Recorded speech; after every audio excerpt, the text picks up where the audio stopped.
I've often heard of stories of interconnected, sequential dreams, where a conversation carries from one dream to the next.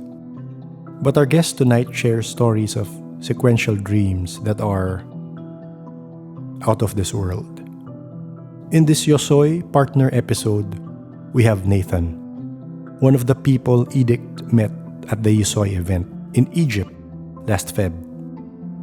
Nathan shares his personal path, which eventually led to the Egyptian pyramids and boat rides along the Nile. But that's just a portion of Nathan's story. We hear about connected dreams with his late mom, a synchronicity with one of the stories I've heard over here, and intergalactic dreams. Enjoy. So today we have a special guest. It completes, it pieces the story of Edict, of his experience in Egypt. But our guest today, Nathan, hails from Portland, Oregon. Keep it weird. Yep, you got it. And I'm assuming he met Edict in Egypt, and also, of course, before that, he also had experiences which pushed him to attend the Yosoy event in Egypt. But hi, Nathan. Good afternoon. Hey, good morning. Good morning. Yes. Yes. I'll start it out with what we talked about in the email, but tell us first, when did you realize that, hey, I'm kind of experiencing things other people aren't experiencing? Yeah. I think it really kind of came upon me more recently as a real thing that I have to acknowledge. Whereas when I was younger, I felt like I had maybe a few experiences that we can get into in a bit. But yeah, I was a highly sensitive child. I was very, very empathetic to the point where I would be confused when other people weren't as empathetic. And so I think that really actually helped me with my social skills and understanding people and being someone to help people. And I always just had a knack for people and connecting with people when I was younger, but it never came through in a really supernatural way. It was just, highly, social or something like that. And then it was only kind of when my mother got diagnosed with cancer, fought it off the first time, and then the second time when it came back, things started getting a little more tactile when it comes to intuition, sensing the supernatural, and kind of connecting with things outside of this 3D world a little bit. Would you like to elaborate on that in terms of your intuition and that the contact with the beyond the 3D dimension? Yeah, I mean, we can go down so many paths with it. I think it's along the lines of dreams that are somewhat prophetic or really enlightening for me, or very confusing to me at the time, but then makes sense later. Yes. For the most part, I was never really open to any of that stuff until my mom passed, and that really kind of opened up a whole new door, because I had this desire to connect with her. Yes. And I kind of like to phrase it as I didn't really choose to pursue any of this stuff. I stumbled into it, and it's kind of been thrust upon me a little. And I've just been so grateful that I have the opportunity, because it's a way to connect with my mom and a way to kind of build a new relationship and answer some questions about the world that make me feel a little less, alone, a little more enlightened, and a little more comfortable and hopeful about the future. Is it okay if you tell us about your connection with your mom after she passed? Yeah. So I'll kind of give an overview of the story. So she was diagnosed with blood cancer, and when I was in high school, so I was 17 at the time, and did some treatments, got through some clinical trials. It went into remission until about 4 years ago, when it came back kind of stronger. And then there was just kind of a steady decline in her health. And she was this woman who was the most vibrant, amazing, lovely person in the world, and also one of my best friends. There was no one in the world more like me, and no one more like her than myself. And so we just could talk for hours. We were extremely connected. We had a very deep bond.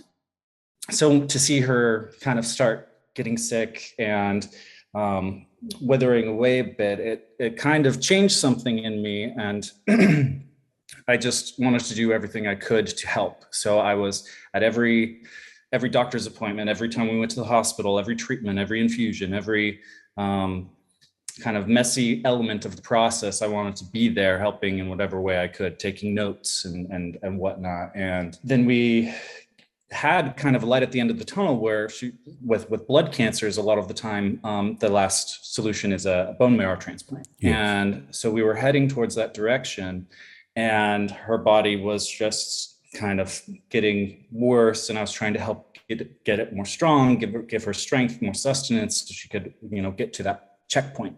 And throughout that year leading up to her passing, I just had this deep intuition saying, this is her last year, this is her last birthday. This is like, even though we have this light at the end of the tunnel, everyone is everyone in my family is hopeful and happy and excited. I just know that this is it. And so it was the year of her 60th birthday. So I made sure to have kind of a more, a bigger celebration for her 60th birthday party, made sure that we reached out to a lot of people in her life that loved her and got video recordings and all sorts of things. And I was doing it subtly because no one likes to hear like, oh, this is their last birthday. So I had to do it kind of discreetly to say, hey, this is just a big birthday. Let's make it worth it. But it was all kind of with a hidden intent, knowing that she was going to be passing soon. And I hated having that feeling. It's not a fun feeling to accept. And then my family kind of rejected it when I brought it up or had kind of questions about it. And then there were points where she just confided in me, like, I don't know how much longer I can do this. I think I've got to call it soon. And so eventually she passed, and I was pretty broken after that. I had a really hard time with emotional issues and mental issues and mental health. And it was right at the beginning of the pandemic too. So it coincided perfectly where like we were in our final days at the hospital, and then they started restricting people from going in because of the spread of the virus. And so once she passed, I definitely had dreams that were probably more PTSD related, where it was about seeing the suffering, the pain, the discomfort, and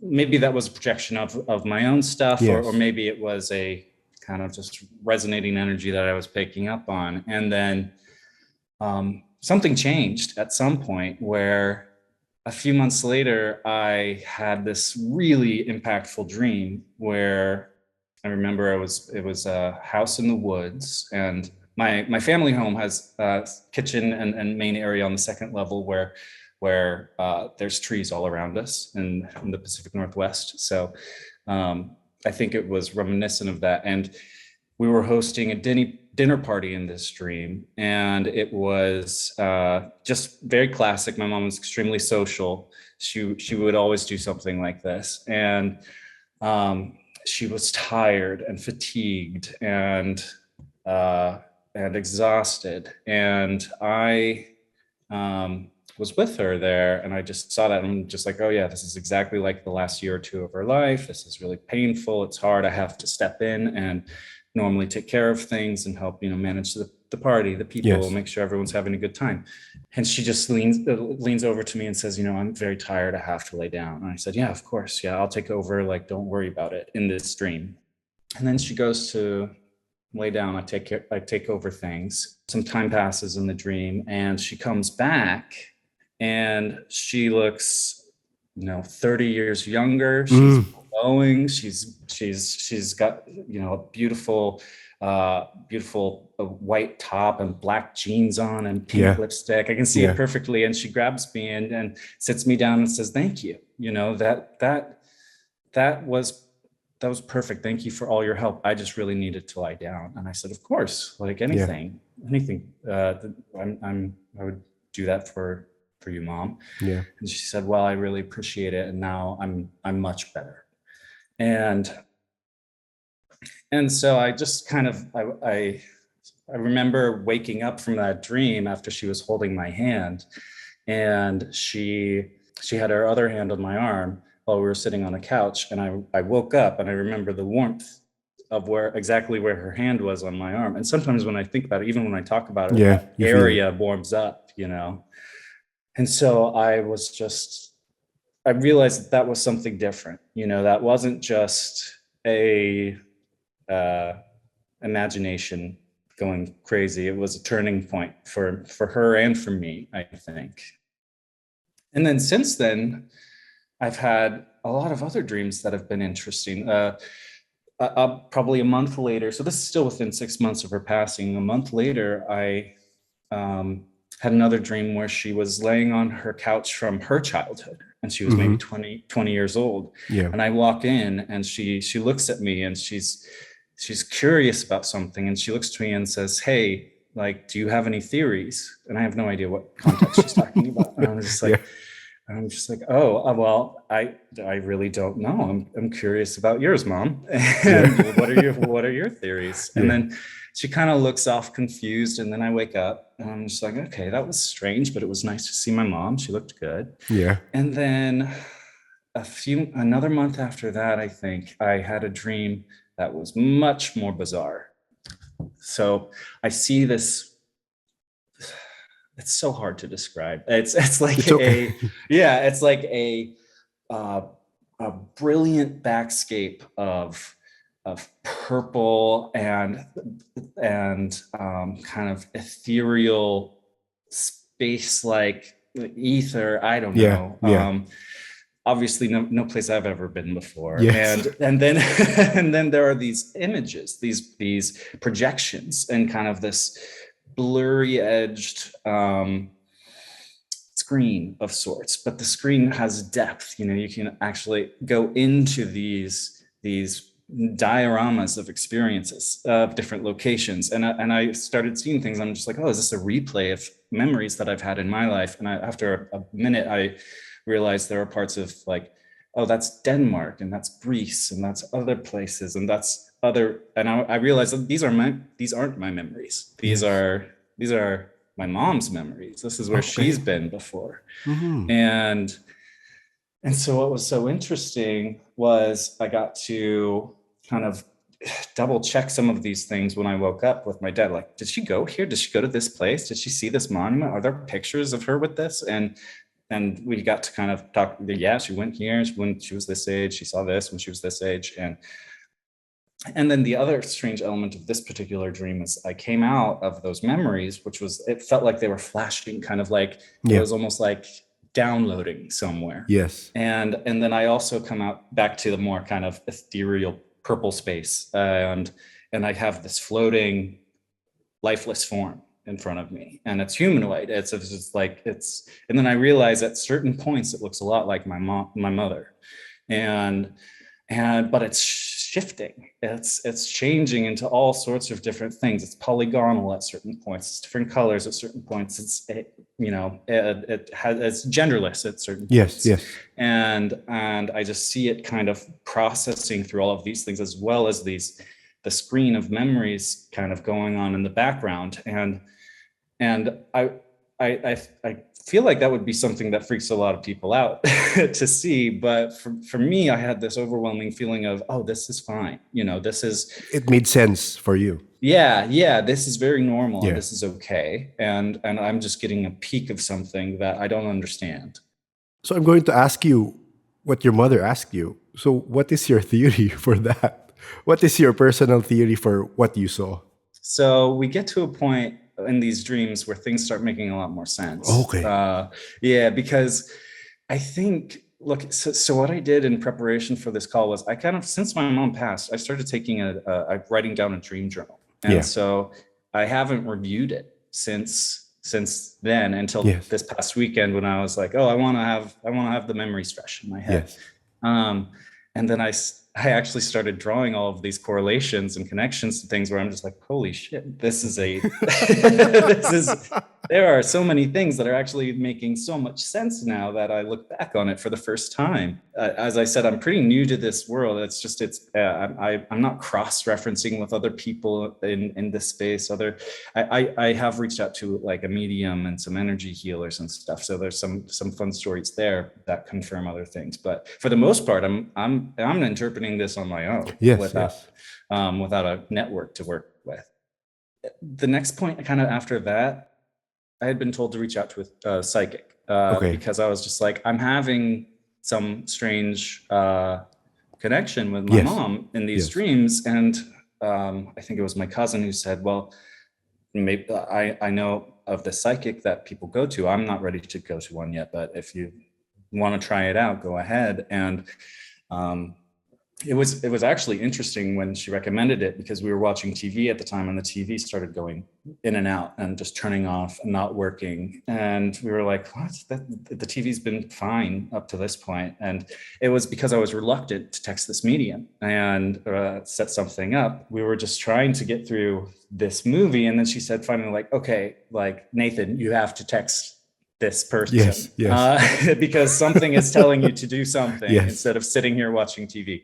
And so I said, sure, yeah, all right, fine, I'll do it. And then as soon as I did it, the medium got back to me and said, okay, yeah, let's set up time. And then the TV worked perfectly the entire rest of it, as soon as it happened. And there have been other things. That's kind of my connection to more supernatural stuff, is electronics, lights, things like that, which I find kind of comforting. It can be weird, but once you kind of get used to it, you kind of feel like it's a little like hello or something like that. And so I reached out to this medium, and she said that my mom wasn't available. I really wanted to talk to her, but she was like, she's processing, she's going through a lot. She doesn't understand the transition yet. Which makes perfect sense to me from everything I was experiencing, and what my intuition was telling me was that there was processing, there was downloading, there was integration of the, universal truths that some people need to take some time to get to. She said that eventually my mom did come through a little months later when we connected again, but in the meantime, she was like, yeah, she said it was all way too sci-fi for her to accept. She was very, she was very stubborn in her life. And I was just like, yeah, that sounds like her.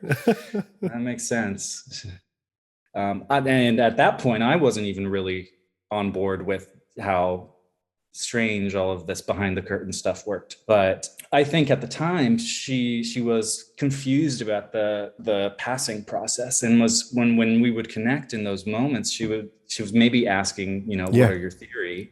What are your theories about, like, what the hell is going on? Like what am I experiencing in the other side? Because I think that can be hard for a lot of passing souls. I'm not sure how many other guests you've had to talk about ghosts or spirits that don't move on, and I think that can be a real tipping point where if they don't accept moving on, it can keep them here in certain ways, or fragments of them in certain ways. And fortunately, my mom kind of got over that hump and got there eventually, because after that, and I have more stories about the medium that are actually pretty fun as well. I'll get there. I have my questions for that. Great. We can keep on this mom journey, because it's been so great for me. After that moment, I still had more dreams about her, where I basically had a few more moments where it was me kind of in times of hardship, where I was dealing with, different issues about work, and I got laid off, and I had a relationship that needed to end. And then there was another time where I was like crying under a tree or something in a dream, and she came over to me, and she was there, which I was immediately comforted. And then she put her hand on my back, and it was raining wherever I was in this dream. She just said, you know, it looks like you have everything you need to weather this. Like you'll be okay. And then she gave me a hug, and I said, okay, you know, thank you. I needed that. And then these dreams started happening more and more frequently, where it's not anything super, I don't know, astounding. It's really just comforting, and it's really just like, you can do it. Like, get to the next step. We'll get there. Okay. You know, like this is good. Quick question, Nathan. So, I mean, you're the first person, or maybe second or third person I've talked to who has sequential dreams. Meaning, usually people who have a loved one who passed, they get a visit once or twice. At the most, from what I've heard, usually it's just once or twice. You get someone who passed away, a parent or a brother or a sister or a cousin. You get a visit once or twice. But for you, it was quite a lot, right? Yeah. Am I correct to assume that? Yeah. Oh yeah. And they're connected, meaning she's supporting you with your problems in those successive dreams. Yeah. Well, and what was becoming clear, like. It wasn't super surprising to me in the meantime when it was happening, because I was just like, oh, of course, we had such a strong bond. If she's focusing on me, of course, like that would make sense to me. But what kind of became more clear over time is that she was helping me get ready for more work, more of my purpose, and more learning about what I need to do with my life. And seeing that I was in a rock bottom, dark place after her death and the pandemic and bad relationships and all of these things and getting laid off, it was, I think, kind of her way of saying, no, like, you got this. We're going to keep going. You have important things to do. Which is a lot how she was in life too, which really reassured me that yeah, this is not me making this up. It's definitely her. Yeah. And so then at one point I was so sure that this stuff was real that I was telling my dad about all of these dreams, and I was saying, you know, I'm actually feeling a lot better about Mom's passing, and I'm feeling really good. And she said this the other day. She reminded me of these things. She helped me with this advice. She, you know, she's been around, and so I've been actually. It helped me in my grieving process to really get to a new point, which was so cool. And then my dad, who was obviously going through his own grieving process, they were married for like 36 years. Wow. And, you know, basically after your partner passes, when you get married as a 20-year-old, you kind of revert back to that 20-year-old mentality a little bit, and you know, get a little more cynical, a little more, I mean, and for obvious reasons, it's totally fair. And we were there to help each other through it. It honestly brought us very close together as a family. And it was good, but he, being a agnostic skeptic, scientist, engineer, which my whole family was kind of that ilk. I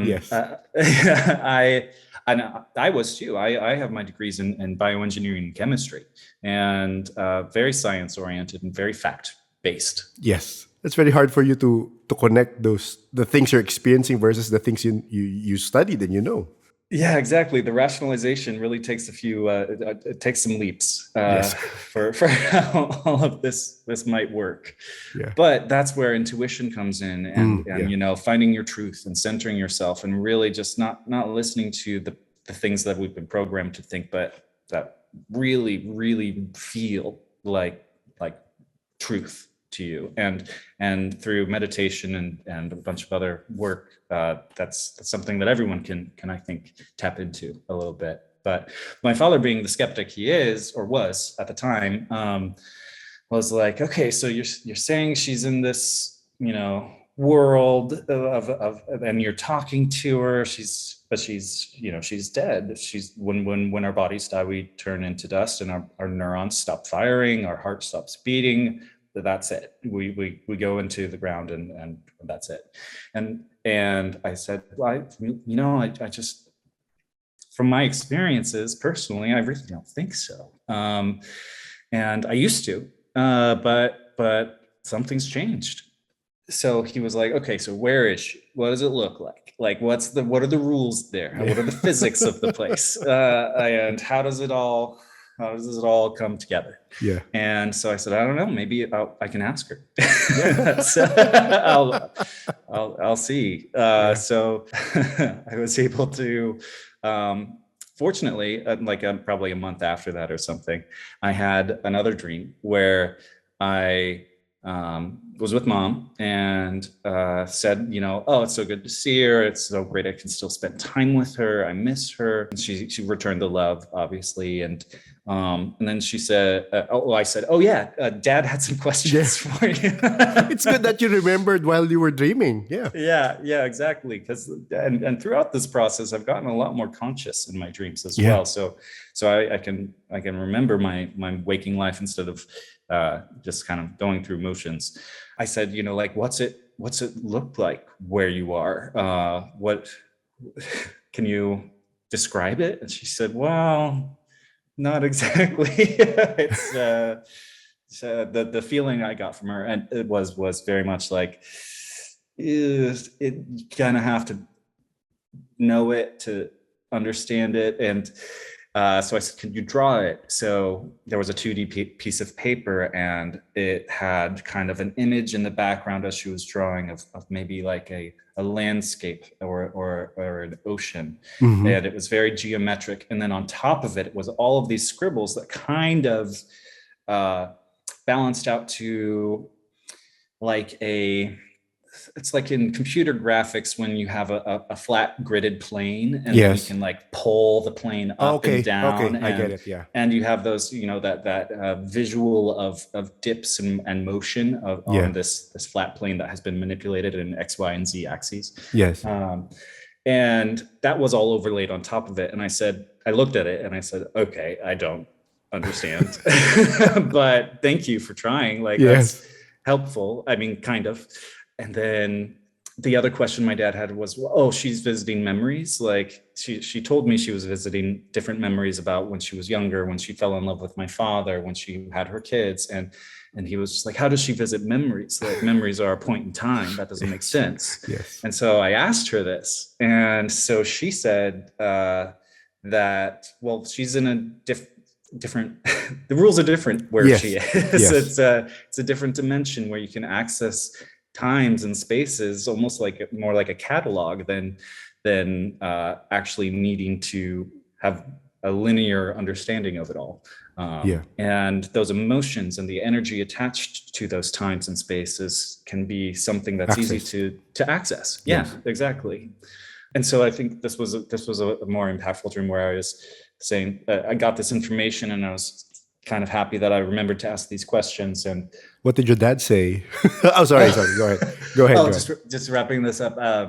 I was able to wrap up that dream, and this was an interesting, more bizarre element because it didn't line up with the rest of our contact to this point, where I said, it's so great that we can talk like this and you can share this information with me, and I feel so connected to you still, and it's so nice even after you've passed. And she said, yes, like, I love it, I love you, but also we won't be able to talk like this forever. And I asked the question, like, oh, why not? And immediately, kind of like telepathically, as I asked the question, it kind of came back to me, and I said, oh, you're getting a new assignment. And she said, yeah. And so I understood that, and I said, okay, well, we'll have whatever connection we have in the future. So that was how that dream ended.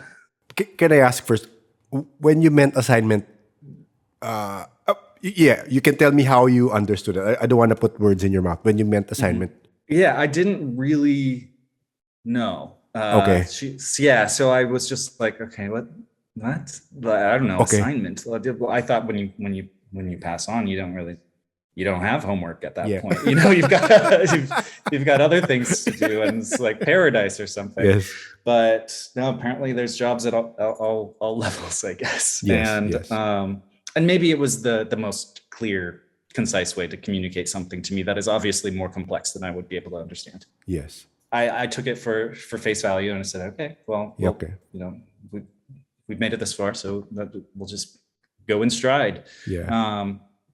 And so, to answer your question about what my dad said in response, he was still very skeptical about all of these things. He thought it was interesting, and like any skeptic, he had follow-up questions to anything I presented to him. I was just like, well, I'm not talking to her right now, so I can't ask these clarifying questions. But it made him think, for sure. Yeah. And it was a turning point in his relationship with his grief, and also my mom, and his spiritual journey separately, which, it's funny because now he's extremely spiritual, doing all sorts of personal practices and meditation and yoga and zero balancing stuff. And What's I'm zero very, balancing?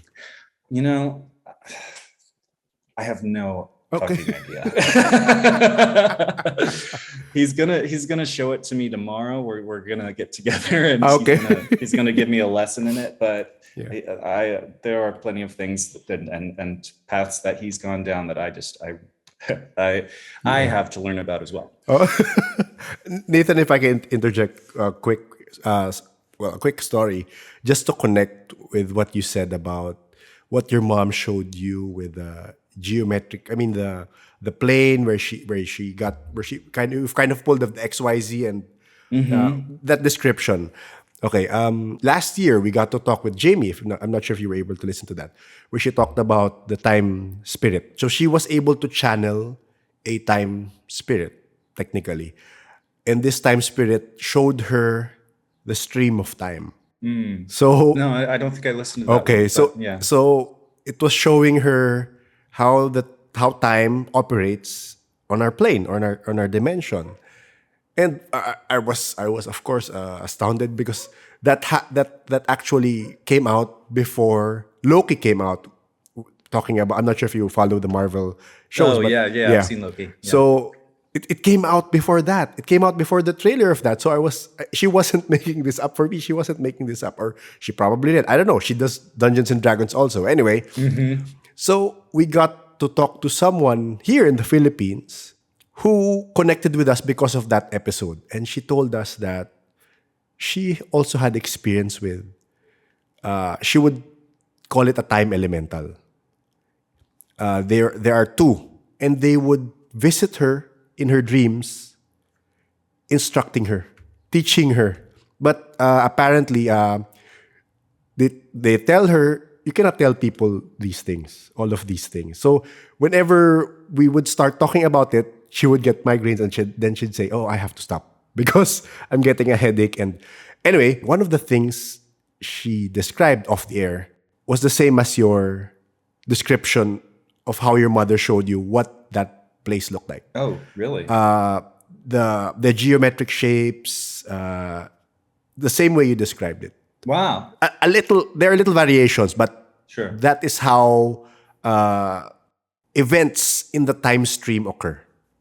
That's how she saw it. That's wild. That's so Yeah. cool. I mean, I haven't talked to many people about this, but that is another kind of like verification step for me that that might be kind of at least some semblance of accuracy to Yes, how yes. our minds can interpret it, at least. Yes, and one of the, again, this, well, you were at the Yoso event, so ETs are not that far out for you. But we talked with another person here in the Philippines who has experience with ETs and can communicate with some of them. And one of the things she took away from some of her conversations was that time here in the 3D dimension is a construct made for us.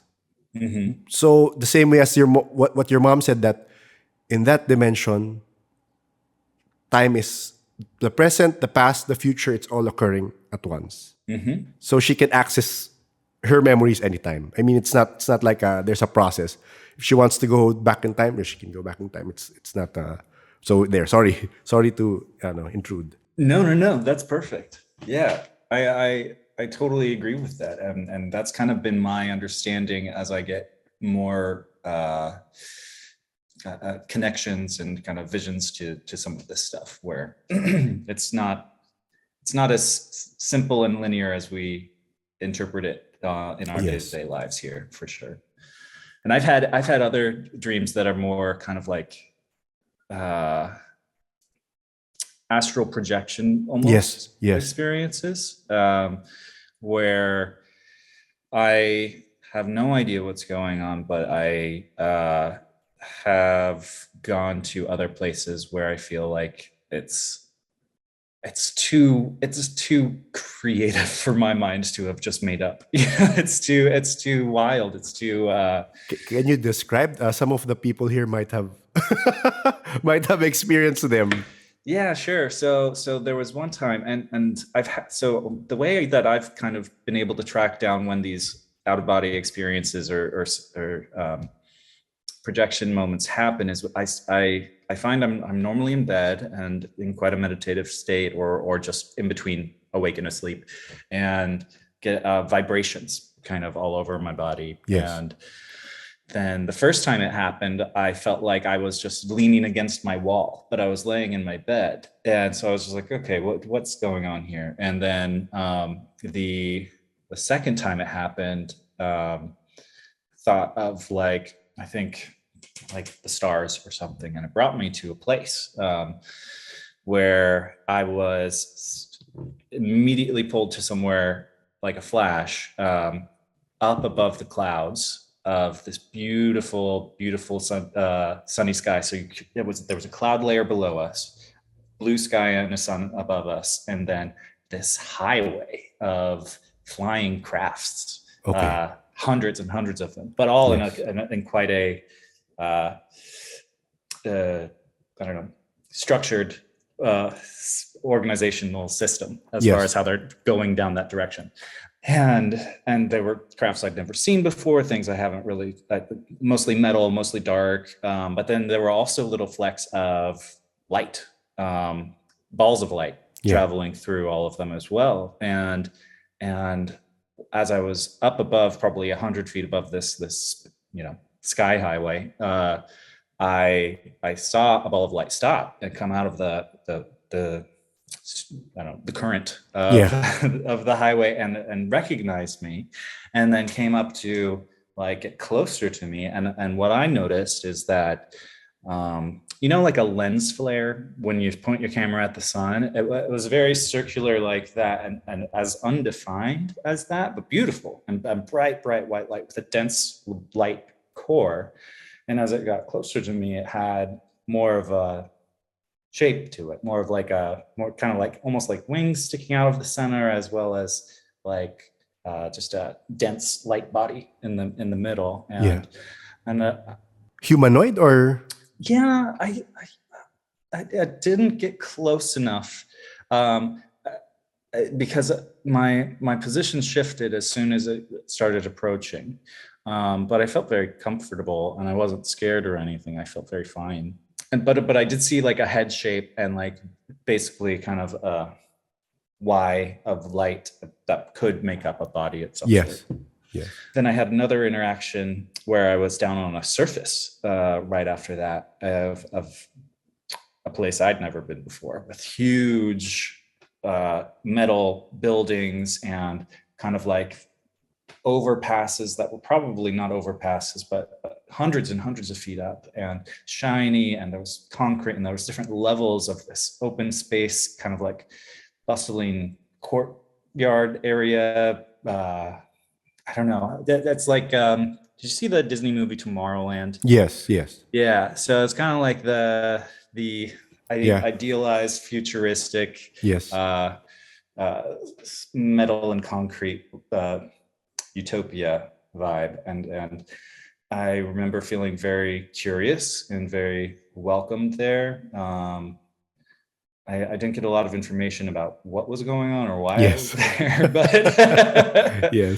but it was really just kind of me jumping from place to place without a lot of conscious intent behind it, which was weird. Again, to support you with that experience, it is in Filipino, so I'm sorry you won't be able to understand, but there is a girl that we've talked to. She is actually a tarot reader, and we kind of went on there was another experienced practitioner, and they went on a spiritual journey, a spiritual walk it was a few minutes, but your description of how you, what did it feel like? You were like sucked out of Earth, and that you traveled into space and then you got there, Yeah, I felt like I was at the end of a straw and something had pulled you out. pulled me through it. Yeah. Yes, that's the same thing she experienced, but she she was describing it as she was experiencing it. So she said, "Wait, I'm being pulled out of Earth. Wait, I'm seeing stars. Wait, why is it everything?" So she felt like, if you can imagine being standing here on Earth and then suddenly you're zoomed out into a different planet. She felt the same way you described it. And then although the planet was different from what she described, but yeah, she went to a different place. So it kind of sounded like what you experienced when you were pulled out. Yeah, definitely, definitely. And I think there's been nothing that clear before. There were other times where I kind of looked into out of body experiences and astral projection and how it really should be done intentionally if Yes. you are going to do it. Yes. And whereas my I think naivety in this area has, I really want to get to a point where I can open and close the door to these experiences, whereas right now I'm just kind of stumbling through them sometimes by accident. And so there have been situations where I feel like I have intruded on a space, and or I'm maybe kind of zooming through something, and there are people who are confused or don't know why I'm there, and I'm just like, I don't either. So Yes, that's the same description. Just a question. When you do astral projection, is it always on a different planet, or is it here? Do you have? I've never experienced it here, at least to a degree that I can understand. It's always been enough strangeness around me to make me think that it's not like down the street or anything like that. Because the same way you describe it, that when you're astral traveling and then there are entities that look at you differently, it's like you've intruded into their space. It's the same description of that person that I was talking about. And so when you saw those, let's say, entities, or I don't know how to call them, or ETs, do you remember what they look like? Oh yeah, there have been plenty of different experiences where sometimes they look like people I know. And I feel like it's my brain making sense of the world around me and trying to put a picture together in a way that is safe for me or comfortable. And then there are other times where it's definitely strange looking humanoid people. And I think at first, the first time I would see these things, I would be a little scared or uncomfortable. But since kind of going down this path a little more and having some personal experiences with getting rid of dark energies or dealing with dark energies, I kind of want to go into every situation with understanding, love, and acceptance. And that kind of comes through in my presence whenever I'm anywhere, whether it's today in real life in 3D, or if I'm, having a dream about somewhere else. Yes. And so I've seen beings that are, classic green, large heads, black eyes, and as well as things that are like, a seal that is a humanoid standing on two legs, as well as that's the first I've heard of it. Yeah, or just I don't know. I think recently I interacted with a lemur type person. I don't know. It sounds as crazy as I feel when I say it out loud. Okay, good. Not for us. Go ahead. And there have been things that are actually quite scary, or classically scary. If we had run into it here, where I think there was something that I interacted with where I held out my hand to greet it, and it had kind of this, Wookiees from Star Wars. It was kind of that build, but the face was just kind of flat and big round eyes and this gaping mouth. And so I was like, yep, my thing is to go into all these situations with love and understanding. Yeah. So I will be friendly. And I held out my hand, and then it grabbed my hand and then put it in its mouth. And I was just like, oh, okay, this is how I lose a hand. Instead, I was allowed to remove my hand from their mouth, and I had a little trinket of sorts. And so I don't understand who this thing was, Yes, or yes, what the culture was like, yes, but we were communicating more through emotions yes. and thoughts and vibes. And so I removed my hand, and I thought, oh, this is a kindness, this is a sweet thing. So I will respond with kindness as well. And so that was maybe one of the strangest interactions I had with dream being. But then there were other times where there were things that were posing as humanoid or humans, but were actually more like amphibians, and water people. Can you describe what those amphibious? Yeah, sure. I haven't heard a lot about other examples of these, but I my experience was that they were almost like a really ugly mermaid.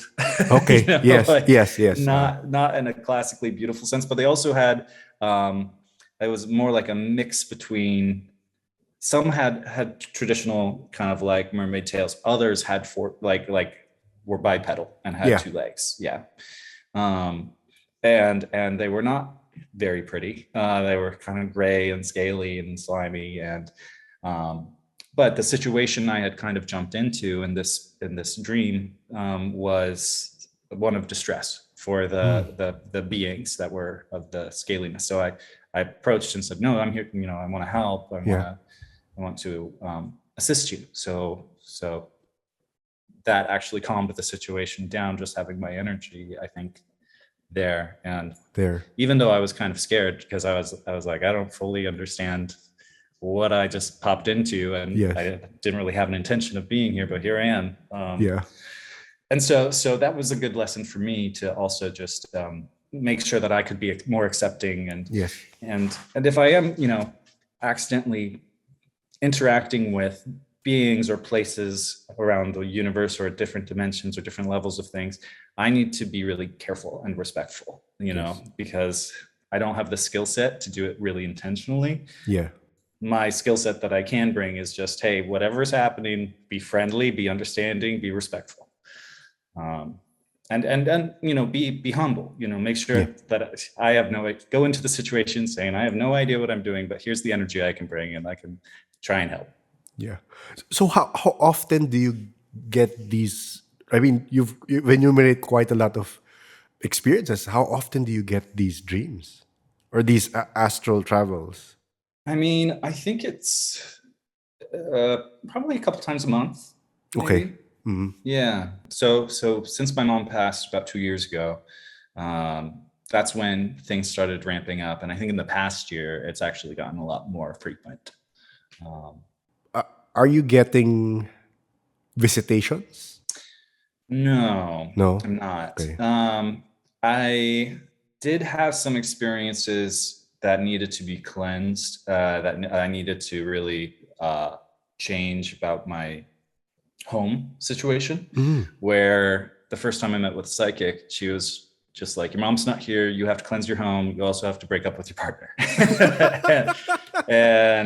and so I was just like, whoa. I just wanted to talk to my dead mom.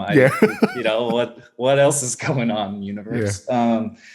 Yeah. So through that process, I kind of realized, like, over the cleansing of the next year, and the things I needed to do, there were things that were very malicious, I think, that I maybe ignored at the time. But as I got more sensitive, I could tune into what was going on. I thought it was maybe anxiety or depression getting the best of my mental health. But then at some point I was just like, no, this is actually, there are things that are lining up here as, pokes in the back while I'm in bed, or noises, or slamming doors, or things that I think, because, as I had stated earlier, with all of the chaos happening in my life at the time, I had kind of allowed myself to have no protections, no energy, just be completely depleted.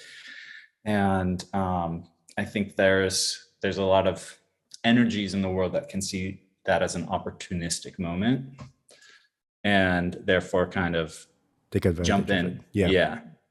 Actually, that's one of the learnings I've had from the people I've talked to, which I thought was too new age for for my taste before. That if you stay positive, like attracts like. So if you stay positive, you attract positive uh, spirits, positive entities, positive energy.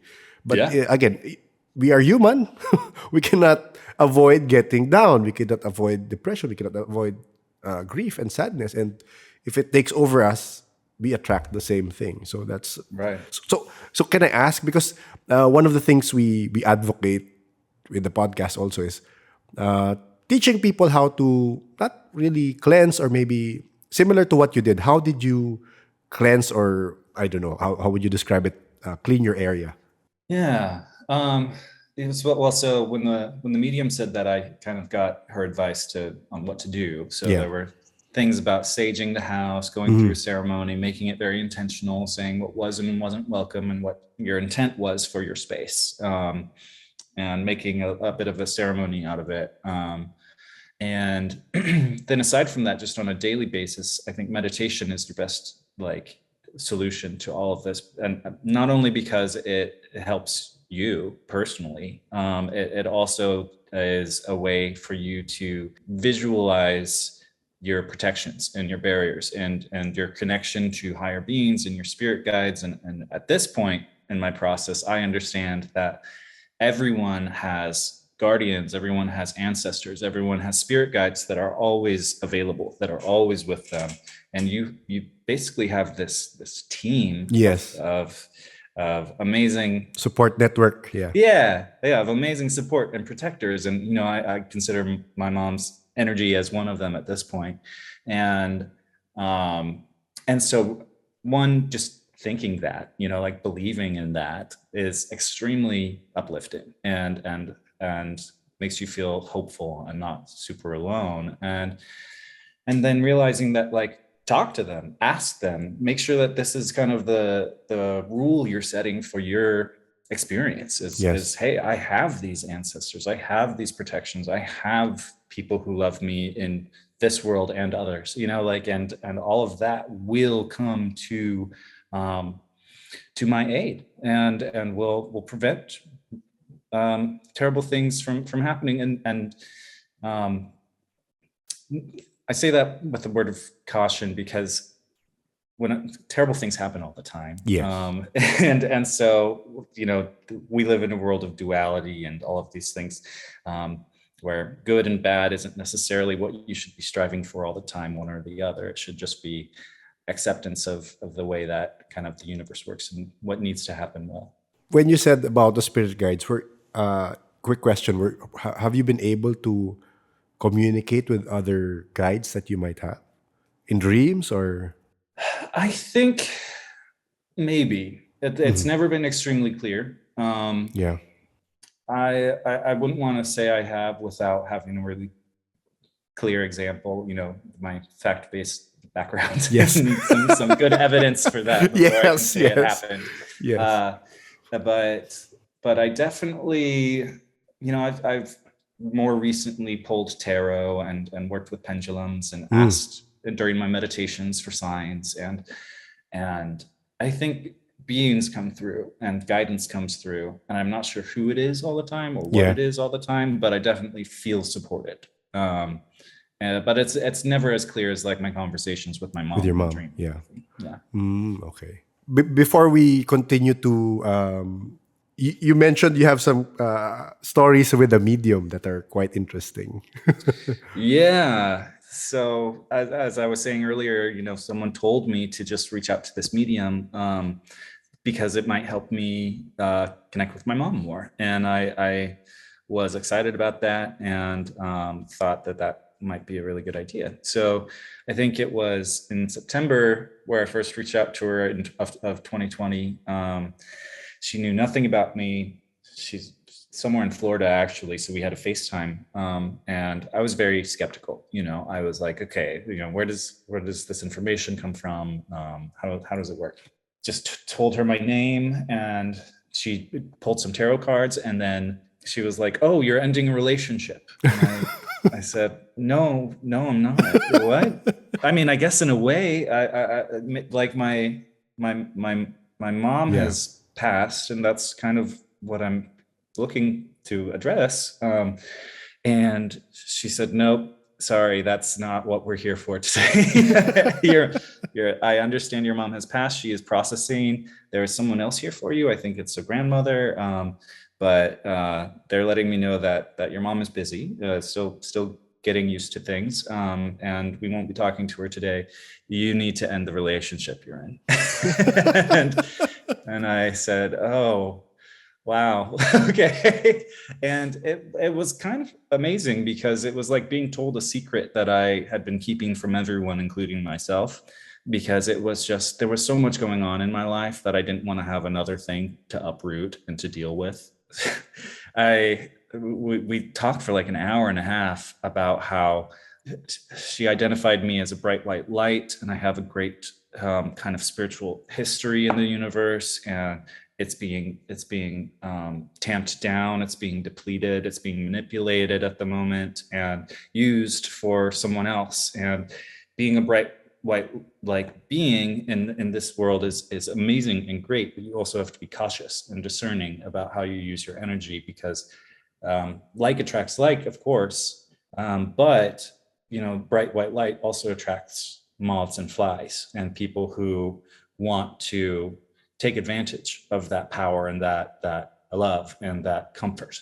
And and I found myself in a lot of those situations in my life where I am the caretaker, I am the giver, I am the person who constantly, I feel like I come from a place of privilege. And so I want to constantly give all the time to take care of people and help them live their best lives, sometimes at the expense of myself.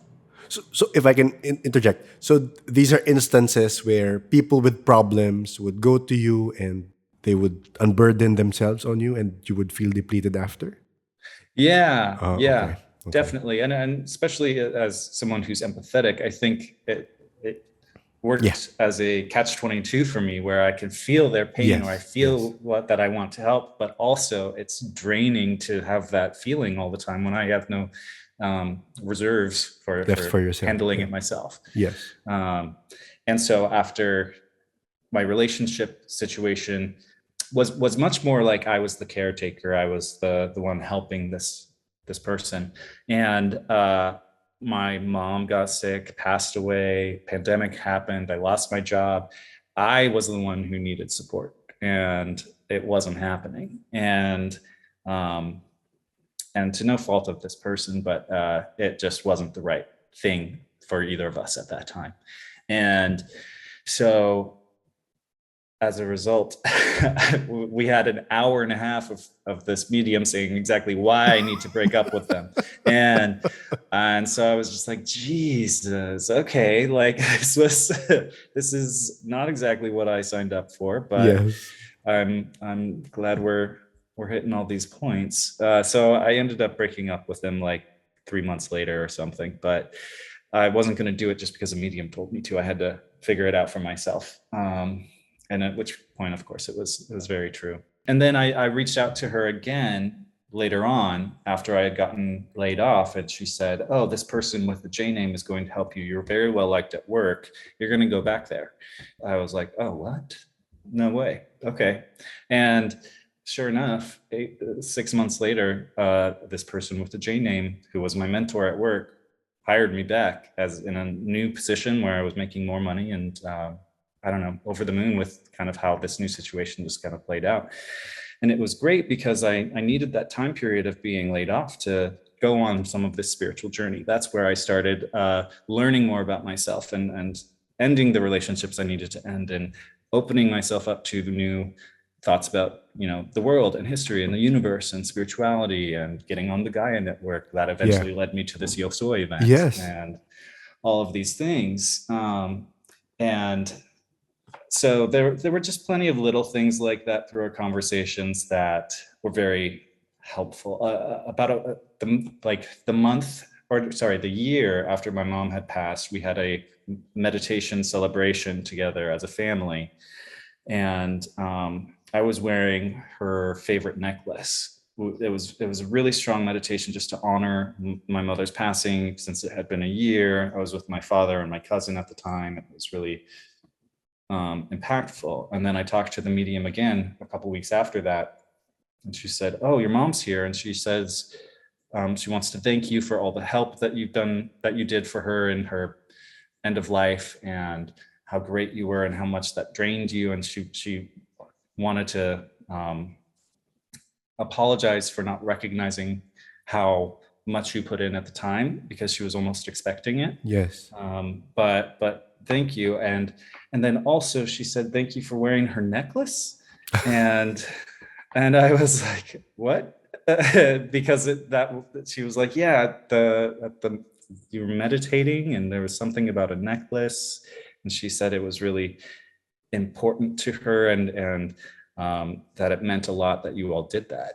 And so I was like, yeah, I guess that's the only time I wore her necklace, was to think about her directly and honor her a year later. And so plenty of these moments that just feel very satisfying and relieving and connecting and comforting. Just a quick question again before we get to Yosoi. Being technically you're a scientist, I would say you're a scientist with what you studied. You are a scientist. Given that background, how do you reconcile that story with the necklace? How do you reconcile? I mean, I'm a believer. I don't need to be convinced about that other world, or that the other planes, the other dimensions. But you, given your background, how do you? Because a lot of people are like you. They are skeptical. They don't believe. But can I ask how you? Yeah, I think it took a while for me to come around until I had enough like in your face experiences. Oh, okay. But also since then, and in that period where I was doing a lot of research about human history and how the world works, and there have been enough social issues going on recently with especially in America where we are. The way I grew up through the public education system, a lot of it is a lot of the information I was fed was quite inaccurate, especially when you talk to other cultures or of people of other races or people of other socioeconomic statuses. Their history is different, and so we're not taught about the injustices and the genocides and the extreme kind of imbalance of powers, Subversion. Yeah, exactly. And so I'm like, whoa, if our history can be manipulated and made up, what else can? And so I think there's a lot there. We're a lot of what we see and have generally accepted as truth as society and a global population has been very well curated by powers that be. That is a very nice way to say it. Yeah. There is a lot of intent behind what we think and what we feel and believe as a global society. And I think sometimes it was good, sometimes it was bad, but regardless, it's not 100% of the truth. Then as a scientist, like I look back at the history of science and the discoveries that we're making today versus the discoveries that we were making 100, 200 years ago. And so to think that we 100% understand everything about science, physics, and the universe right now in 2022 is extremely ignorant and naive, I think. And so, if 100 years ago we didn't really understand germ theory, or maybe 200 years ago, and people weren't washing their hands before operating on someone, that seems crazy back then. But think about 100 years from now, how juvenile our scientific understanding would be considered today. And so having that level of understanding, like everything in the past was considered witchcraft until it was widely accepted, and written down in a textbook somewhere and then taught to students. And so sure, maybe there's a lot of witchcraft or supernatural stuff going on these days that we totally write off and reject. And in 100 years, it'll be in a textbook that they're teaching in schools. I think that the one like cherry on top for all of this was digging into quantum physics, I think, where it's kind of that untouchable zone for a lot of like mainstream science heads, where it's like, yep, that's just, it's a little confusing and we don't know how to completely talk about it, because it means that there are other dimensions that we have to work with and put into mathematics and calculations of things, and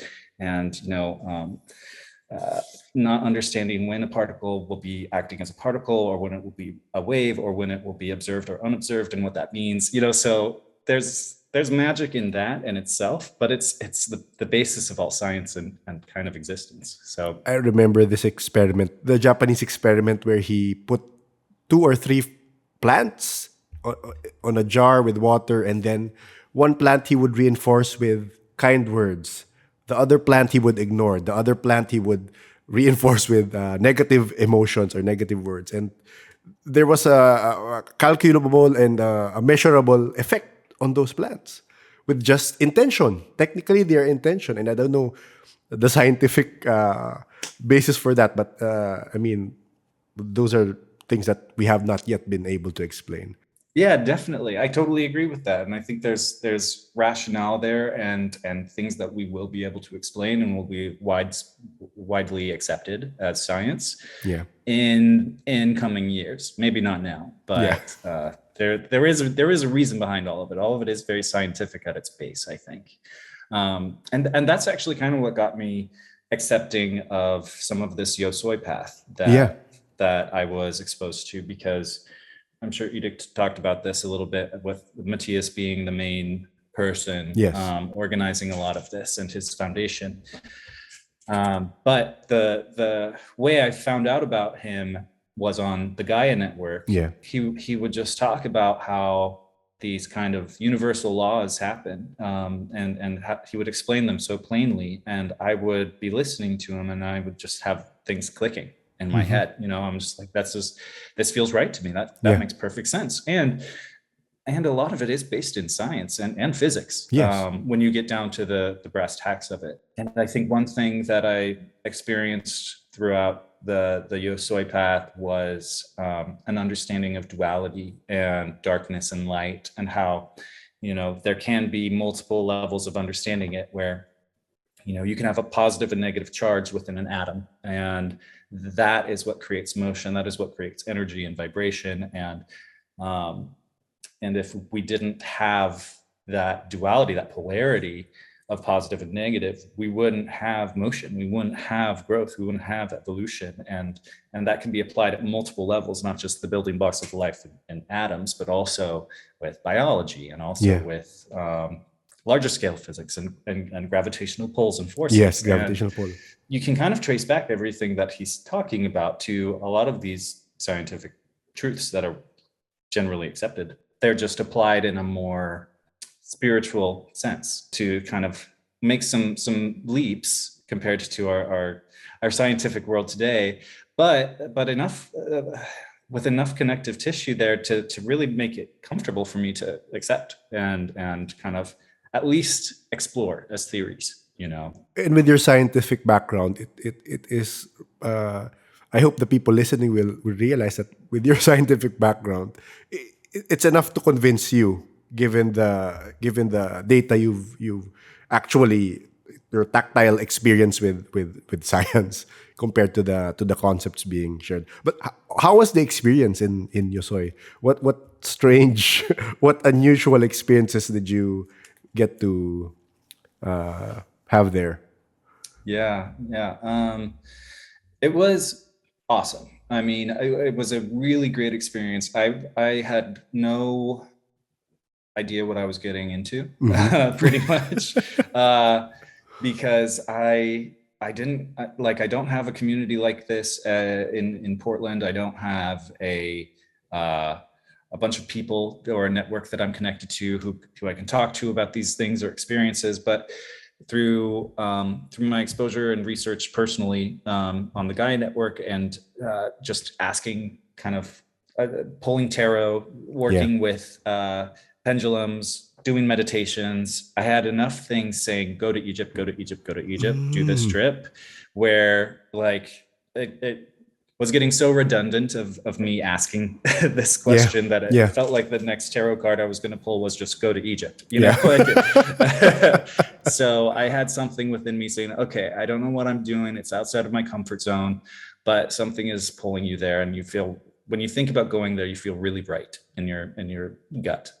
So just do it and figure it out when you're there. And then I get there, and well, we have this month actually of lead up, where we have to do daily meditations, daily practices to connect with different nodes of the earth. And there's a specific number of nodes around the earth based on kind of sacred geometries. And so we are assigned, divvied up in different ways between the different elements, as well as the different matter, spiritual, and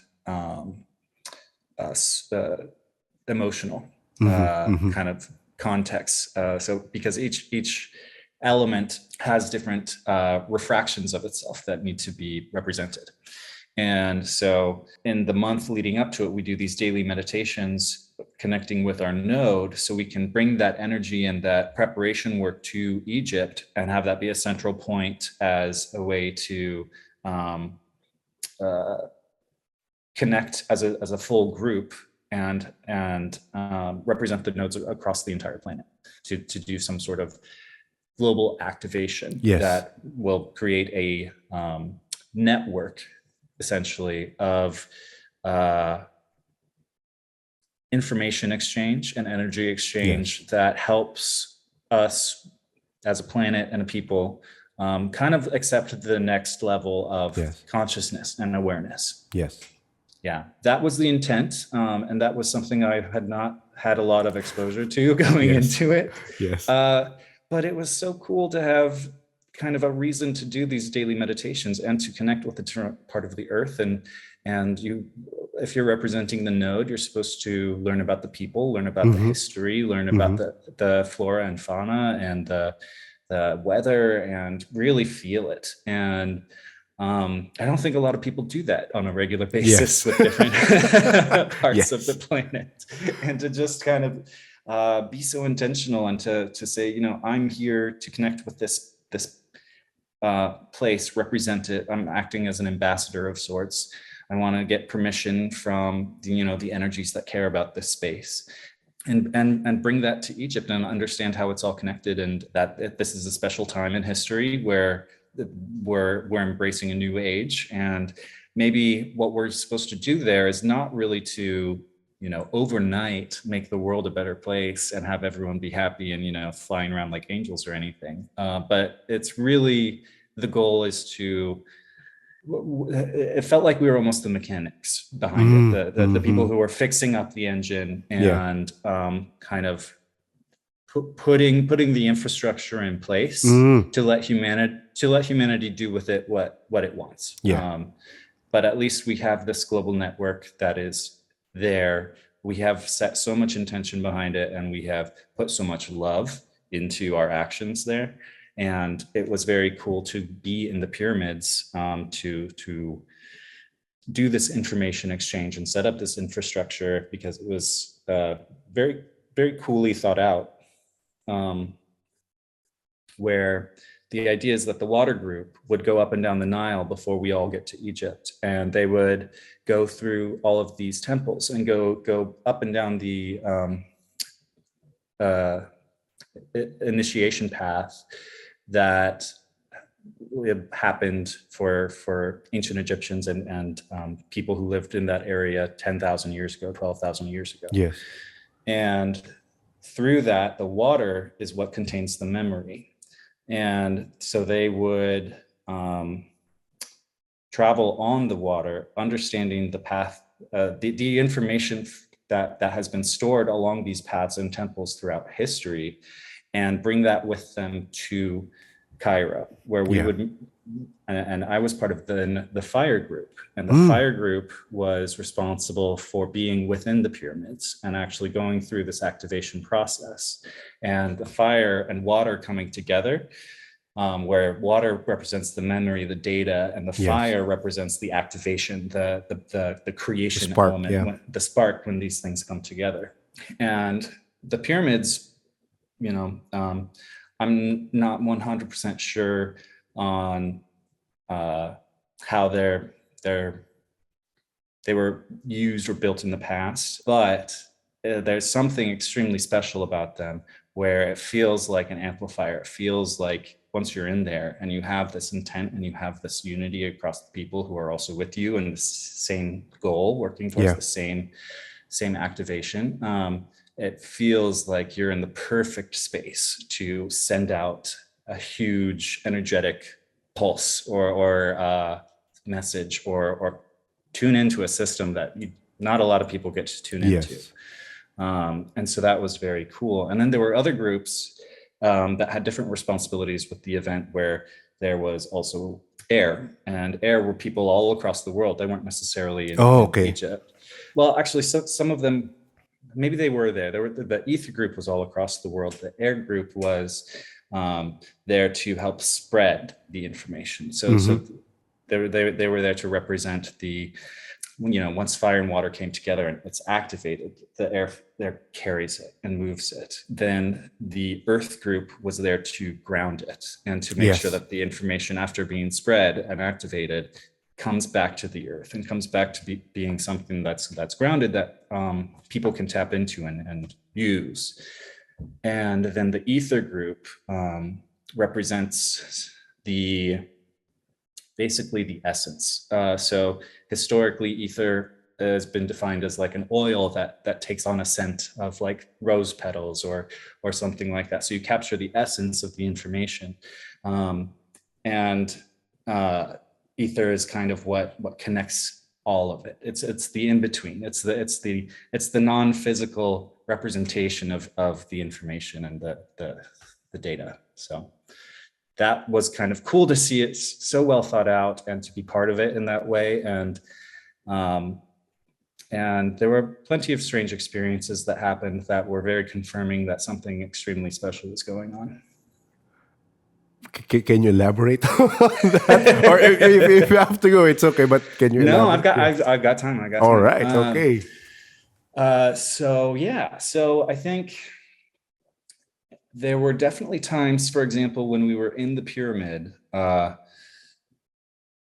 we would be essentially singing, chanting, synchronizing our vocalizations a little bit with Matías kind of organizing it. And there were points throughout that experience where I could feel presences, I could visualize different things. It was like we were all in the king's chamber, and above us there was an arena of beings watching or observing, or just kind of like, I got the overwhelming sense that if we're doing something so strange like this that may have an effect on a higher level, there could be a lot of beings that want to check out and make sure we're not messing something up, or like we're not doing anything bad. Yes. And so their presence was very, very welcome. But there was also points where I was singing and it felt like I could hear 10 other voices of myself. It wasn't like the people around me. It was just like it had all multiplied. Like I don't know. It's hard to describe, but it felt so unified. And then there were very much angelic moments where it felt like a choir of angels singing, and made me cry at different points because it was just so beautiful. And then there were other elements that connected us to nature, and it felt like there were animals, spirits walking around me that I could feel and hear, that were brushing past me or grazing by me or something. And I think it was extremely impactful, at least for me personally, because I was the very last group. I was part of the very last group to go in. do the activation. And so my experience involved kind of finishing the entire process because multiple groups had to go in over multiple days. But at the end, we got confirmation that, you know, it happened. We activated a network, and you know, like I was saying earlier, it's not that bad things aren't going to happen. Bad things will happen still. It's how the world works, and it's how things grow and change. But the point was to raise awareness and to raise consciousness and to empower everyone, every conscious being to get to that next level if they so choose. After the experience there in Yosoy, were you able to notice differences with your with your sensitivity to the world? Yeah, you know, I wish I had a more fun answer, but I really had to shut down a bit Oh, afterward. okay. Yeah, so it was really, it was just so much. Overwhelming. It was so overwhelming, you know. Yeah. It was taking on a ton of energy. It was taking on a lot of other people's energies. Uh, it was, you know, I've only been in this space for a couple of years, and I felt kind of like a toddler jumping into the deep end, you know. Yes. and not knowing all the language to use or the experiences of others, and everyone's like an energy healer or a Reiki master or a yoga person, and I, you know, I have a regular corporate job. And that's not to say I didn't feel welcome or comfortable by any means. Everyone was extremely amazing. But it just, you know, I had a much harder time coming home and reconciling my regular life with that experience. And so I think as a result, I had to do a lot of processing for at least a month or so. And but now I feel like after that, that period in Egypt was a period of great expansion for me. And coming back from that, you know, naturally ebbs and flows. I needed to go through a period of contraction to process, to decompress. And now I feel more capable than ever to kind of go on the next steps, go be a little more intentional, get the right tools, get the right training. So I'm not, you know, stumbling into other supernatural experiences. Actually, we're all in the same boat. Well, me technically, I came in. I learned about all this stuff maybe a year, or also a year or a year and a half ago. We all have day jobs, so, and it's hard. It's kind of hard to reconcile with what they're seeing, what they're experiencing, with what needs to be done day to day. Right? Yeah, that's a hard thing to balance and to what do you prioritize, right? How do you prioritize your spiritual journey versus you have to earn money, right? It's hard for that, yeah.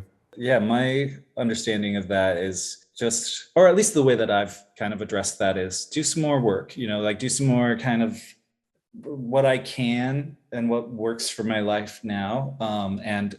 And I like to call them periods of high density, high value spirituality. Yeah. So it's like, okay, Egypt was great.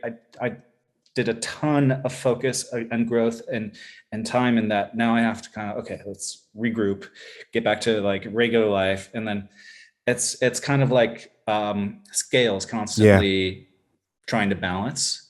And now I finally feel like I'm getting to that point where I see the world's getting closer and closer for me, at least, because I have a position where I can influence some brand power to be good, to do to represent people, to be more inclusive, to be more compassionate, to be more I don't know, representative of the world. So, can I ask what's your lineage in terms of your where does your family hail from? Like genetics? Yeah, where does your family hail from? Yeah, so I'm mostly German and Irish. So kind of very European, but also like Nordic, So a lot of like Swedish, Scandinavian. Yeah. And it's funny because in some of these meetings I've done more recently with someone who opened my Akashic records, some of my Ooh. medium connections, Okay. like all of these things, and confirmed through my personal kind of meditations and experiences. I also did like a past life regression at one point. But all of that, starting with the medium, was the first to say, you have a very strong connection to kind of like Celtic and Nordic beliefs, more druidic practices. You're most at home. You don't resonate so much with symbols and symbology, or like, you know, Wicca or anything. You're a person of the earth. You connect to the earth, and you're most at home and with trees and greenery. Mm. And I guess, you know, I was born in the right place because I've Yeah. stayed in Oregon my entire life, so which is very green and very earth. So Actually, I'm not sure if that was you. I saw someone enter our Discord with your name. I'm not sure if you entered. Was that you? yeah, Okay. yeah. Unfortunately, again, most of our conversations are in Tagalog, but there is a room there. It is an interview with a person who lives in the Appalachian. I'm not sure if I'm Yeah, pronouncing it right. on the East Coast mountains. It's titled Live Chat with C and Ro. And I got in touch with him through Reddit because he was giving advice on shielding, grounding, and all that stuff, which again, it resonated with me, and I asked him to talk about it. And apparently he probably has the same Celtic also origins, and he connects with Norse gods. So he has, again, he is psychic also, and his mother is psychic, and he lives there in the mountains, and he connects with Loki, he connects with Thor, and again, if you do not believe in this, you would be like, "What? He connects with Loki?" Thor?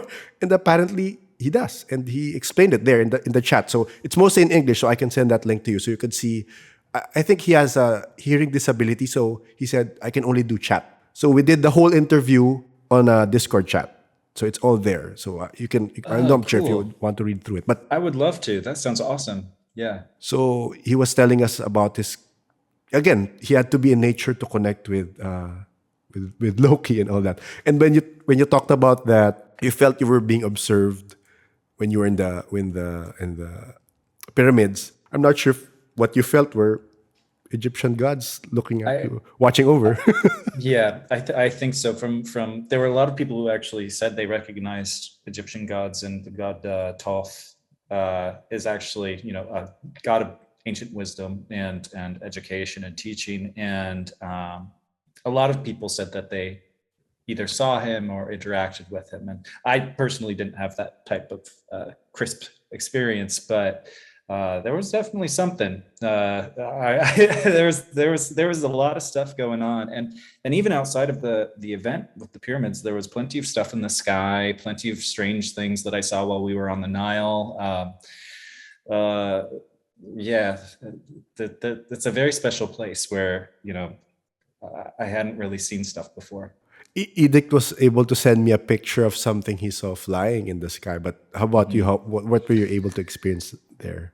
Yeah, I mean, I don't know if in Oregon it's just too cloudy and I don't look up enough, or or what, but I was blown away by how many things I saw. And I think it is an extremely energetically charged place. It's got so much history, so much information stored there, so many secrets as well, so much under the ground that has yet to be explored or discovered. Um, and uh, so I saw something the day that we came out of the pyramids and finished the activation. We were Mm-hmm. all out on the field, probably about 2,000 people outside the pyramids on Giza. Mm-hmm. And we just look up in the sky, and there's this kind of a few different white kind of blobs that are moving around, very shiny, reflective, and I just don't really know what I'm looking at the time. Yeah. And I think I have a video. I can send it to you later. Oh yeah. But a few other people took videos. It was moving in such an erratic way, you know, not like not like a balloon, not like a Yeah. drone. There are other things that would appear in different areas after a little while, and so I thought that was very interesting. And then the following morning, we went to the Sphinx to do a thank you to the Sphinx. We got very up close and personal with it, and basically wanted to thank the old age for being what it was, and embrace the new age, and appreciate the Sphinx for what it has done and represented throughout human history. And as we were there, you look up in the sky, and there are stars that are definitely in place and not moving. And Yes. then there are other things that look like stars that are very much not in place and are not just shooting across the sky. They're swerving, and they're clustered, and there are other things that are just so not what I'm used to when I look up at a night sky. and then fortunately after that, we were able to be on the Nile. Both Edict and I were there, and that's where we actually became closer friends. And we had multiple people look out as we were just traveling from the southern Nile up to the north, and very plain as day, like glowing discs in the sky with lights underneath them, 5 lights. And and there's a bunch of them. There's points there's only 1, at other points there's 4, and they're stretching out over I think we were just south of Luxor at the time, or north, but yeah, it was wild, and everyone got photos and some video, and it was it was crazy. And then another point on the boat, I was up at the top on the main deck, and I was looking out, and I just kept seeing at the edge of the river, probably 100 feet up above the Nile's edge, right at the land, there were just black wisps that almost looked like smoke columns that that are just maybe at any point 5 to 10 feet in from top to bottom, but hovering just maybe 50 feet above the ground, 60 feet above the ground. And at first I was like, oh, something must be burning when I saw the first one. And that was just a strange little, duster or wind cyclone that was making it look that way. And then I saw 4 of those, and then I saw 6 of them, and then 10 of them. And then I kept seeing them at various points throughout the Nile. And I was just like, it was almost like there were things waiting at the edge that weren't going over the water, but were just there to either observe, or I don't know. I'd never seen anything like that. I don't know how to research it. I don't know who to talk to about that stuff. But what time did that happen? Around what time was that? It was around sunset, actually. Yeah, and it was extra eerie, because maybe not eerie, but extra magical, because there was the call to prayer, because Egypt is a Islamic nation, and so the call to prayer is ringing out through these small cities along the river's edge, and then you've got palm trees, and you're floating up the Nile, and the sun is setting, and then there are these black swirls of smoke right waiting on the river's edge. And I'm kind of just like, where the hell am I? What kind of movie is this right now? Nathan, if I may ask, again, for a common denominator from the people we've talked to who are in this field, or starting in this field, or experienced in this field, is that you have to have some sort of belief system. And you mentioned your dad was an agnostic before. I'm assuming you were also an agnostic? Yeah, pretty much. We grew up fairly, I would say, New Thought Christian, where it was based on the Bible, but more kind of, the Bible's a great story where we can apply lessons and still be very accepting of different ideals. But basically, by the time my sister and I were in our early teens, we kind of got out of it. And my parents also got out of it. And it didn't help that the minister of our church had embezzled millions of dollars. So yeah, and then the church got shut down, and we were like, well, maybe this is just a sign. But we don't need to keep pushing it in this direction. But I think we've always been or for me personally, I've always been open.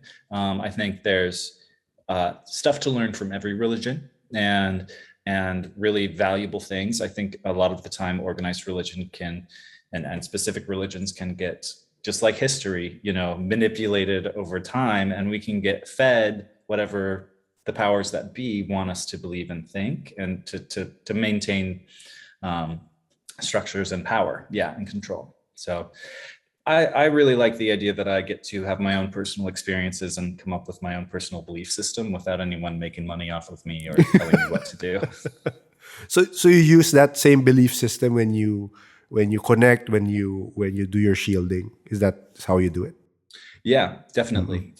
Because I have enough experiences telling me that my mom's somewhere, and she's helping me, and I want to respect that and I want to honor it. And also I've had enough things like protecting me that I also want to give thanks to them. And I notice when I lean into that belief system more and act on it, life gets so easy for me. It makes so much sense. It makes me feel more comfortable. And when I avoid it, and when I ignore those things, and I'm not thinking about all of the stuff, it feels discordant, and like I'm not doing what I'm meant to do. The other, so going back to dreams about mom real fast, because you just reminded me. Yeah. She told me she had an assignment, right? Yeah. And I wouldn't be able to talk to her at some point. And Yeah. so months and months went by when we were connecting on a pretty regular basis. And then after probably 3 or 4 months, I had another dream about her, and I was getting this visual memory of like my third birthday party or something. And it was great, and it was a costume party, and I had lots of friends over, and my mom, I remember, had taken care of a lot of those things. And she kind of joins me in that memory, but I'm my age now. Yeah. And Yeah. and she's different. Yeah. And so I see her, and I remember saying, like, thank you for being such a wonderful mother. Like, this was an excellent childhood, and you did amazing. And she, and I think I, reminded her I loved her and I appreciated her. She responded in a way that was unexpected, where she had now kind of transitioned a little bit into a different version of herself. Yes. Where before, leading up to this point, I had been, her baby boy, her pride and joy, and she wanted to shower me with love every time we connected. And now she was changed. She was still very loving, still very caring, but she wasn't treating me like her baby anymore. She was treating me more like a comrade, more like a friend. Yes. And so I picked up on that, and I mean, I was maybe a little surprised, but I wasn't upset. And she appeared young. She also had this kind of jumpsuit thing on, almost like a Air Force kind of thing. And she was talking to me, and I was just like, oh yeah, your assignment, what happened? Like, what, I haven't seen you in months. And she said, well, I was part of a bigger initiative to, basically, the way she was describing it was, maintain a moral balance between extreme energetic forces. And so it was like a war of sorts that she was helping defend, kind of powers of light and good. She said something about establishing a more diplomatic system, or democratic system, for beings that weren't getting along, and was acting as kind of an authoritative force in that situation. I was like, whoa, that's some big stuff. That sounds really important, if I'm not just making this up in some crazy fever dream. And she said, yeah, well, it's kind of why they needed me. I said, that makes a lot of sense. And then she showed me she was like, "Do you want to see where I work?" And I was like, "Yeah, Mm-hmm. okay." And so we kind of transitioned to this huge open hall where it was probably 300, 400 feet long, or I don't know, 100 meters for anyone who's on that. Then this huge map that looks like a solar system, but it's flat, and it lays out a bunch of different clusters of solar systems, not drawn in the way that I'm used to, or that I've seen. You know, where it kind of had a main, maybe like sun or energetic center as the central circle, and then concentric circles of other planets, other celestial bodies that kind of made up the grouping of that maybe solar system or planetary collection. I don't know. But it was a strategic map that changed, and that they had a lot of people looking at and observing, and there were other things that were floating over it that were kind of observing it as well. And I noticed our solar system, and I said, "Oh, that's ours," but I'm used to, like, 9-ish planetary bodies, including the sun, and there were 16 or so, maybe. I can't remember the exact number, but more than expected. And I asked the question, why is that for our solar system? And then immediately in my head, I got like, oh, it's because there are other celestial bodies in our solar system that have purpose, that have Yes. a kind of an energetic soul to them, Yes. that we also have to keep track of, and be aware of, and work with, and have on our map, Yeah. as something to care about. And so I thought that was super interesting. Go ahead. Was this around November or December last year? You know what? I have my journal. I can double check. Actually. I just want to check up because I'll let you know after. Yeah. This was it was November 8th. Okay. Okay, so to tell you why I asked that again, I got to talk with this girl who got to contact ETs also, and we had some sort of experience where entities were forcing her to do something she didn't want. It's a long story. It was leading up to the date you were in Yosoy, which is 2/2, correct? Yep, February? 220. Yes. Yeah, 222. It was leading up to that. And then she told me, oh, that was around October. She told me around October, oh, there's a war. So I was like, oh, okay. There's a war. Okay. And then I was checking right now. That's how I was able to know. What that November 8th? Sorry? November 8th is when I had that dream. Okay. November 12th, she messaged me, hi, just to update, it's in Tagalog. Just to update you, in the astral plane, the Galactic Federation has won the war. So, I mean, the dates kind of align. This is 12. She probably didn't tell me right away, but yours was 8. So, Wow, that's crazy. yes. Yeah, Yes. I haven't talked to anyone about this. I don't tell people about these things. So Yes. it's kind of wild. But she was gone. She was off the radar for 4 months, doing something really important, and she came out kind of a changed person as a result, but seemingly victorious. Like there was Yes. more there was Yeah. more work to do. Just you know. I got the vibe that she was very much a boss, Yeah. like a very, very authoritative, knew what was going on, knew how to Yeah. handle the situation type Yeah. person. We also got to talk with this person who he actually passed away last year. But when we got to talk to him before he passed, he told us he's the only person who got to tell me this. But he told us when people pass, when humans pass, first we're in that plane where you got to talk to your mom as your mom. She was your mom, and then when they move again, this is a Catholic or a Christian concept. When you move to the light, when they get there, when they get to connect with the source, they have an unlimited pass to go back. But they already know the whole story by that time.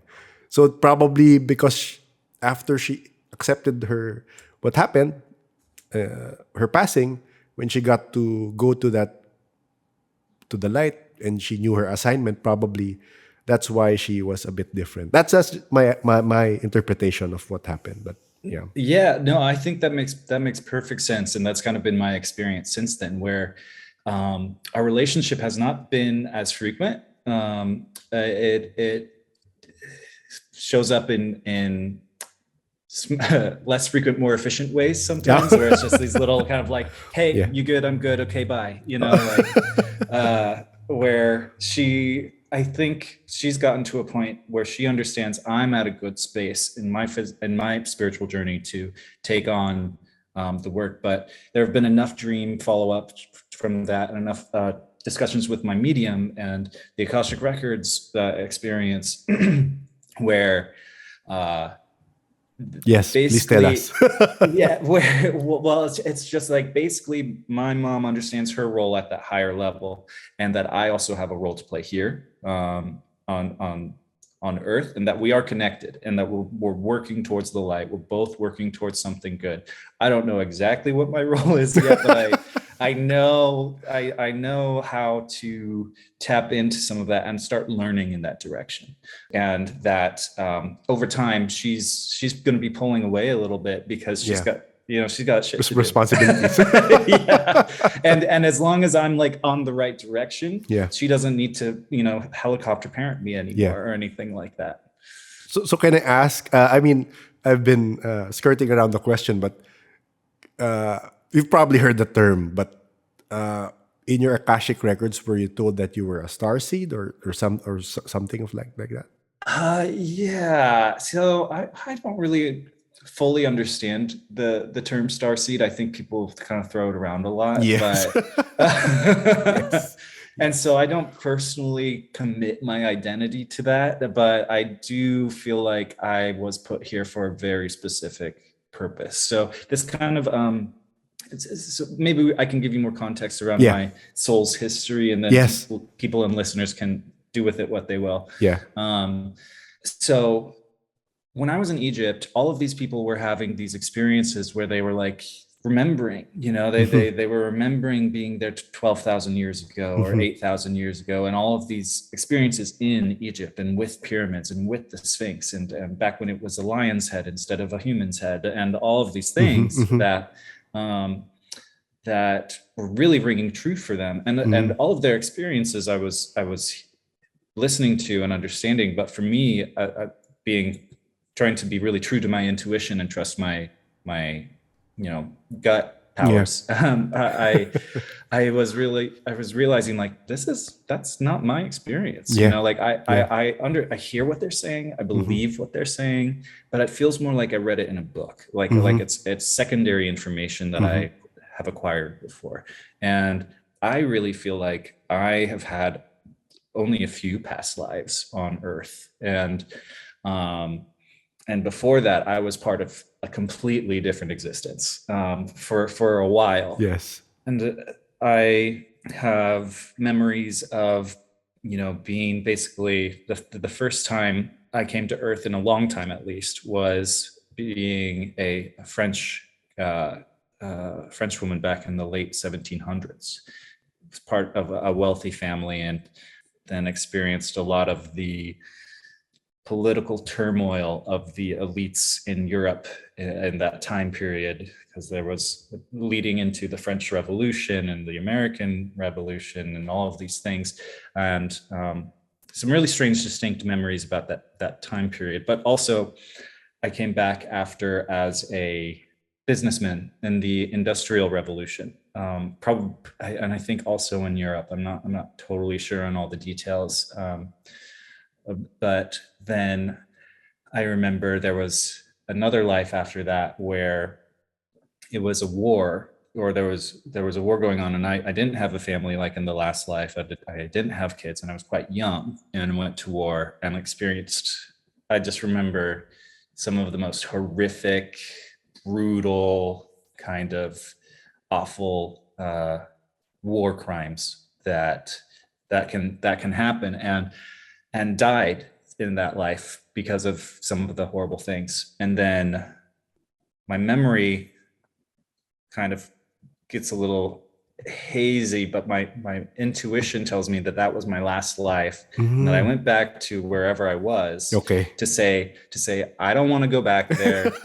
This place sucks. There's they're killing each other. Yeah. They do not have wisdom. They do not have compassion. I understand I was put there to help and to drive them, and I have to forget my memories every time I go, but like I need a break. This, like, they're struggling, and it's too traumatic.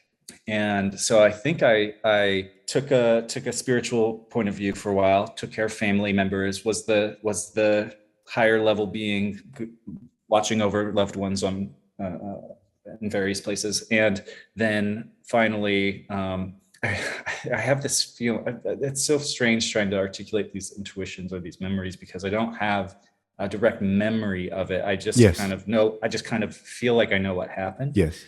And so I kind of remember having a discussion where they were finally like, okay, it's time for you to go back. And I remember being a little reluctant, Yeah. or having this feeling like, I don't know. Again. Do they have their shit together yet? Yeah. I don't want to be part of another war. But basically what was said to me was, don't worry, like, this is a very special time. This is a lot of help is coming. It's not just people who are one-offs at this point. It's droves of good light beings and people who want to help and who can, push the needle, will be with you. And you won't all know it, you won't all realize it, but there will be enough of that collective soul energy that really makes you feel hopeful about. And so that's where we are today, I think. Where I'm getting these memories, I'm getting these info downloads a little bit, and I'm realizing, like, okay, so, well, these things only come true if I kind of make them come true, and if I research, and if I get the right skill sets, and if I connect with the right people and do the right things. So working on it.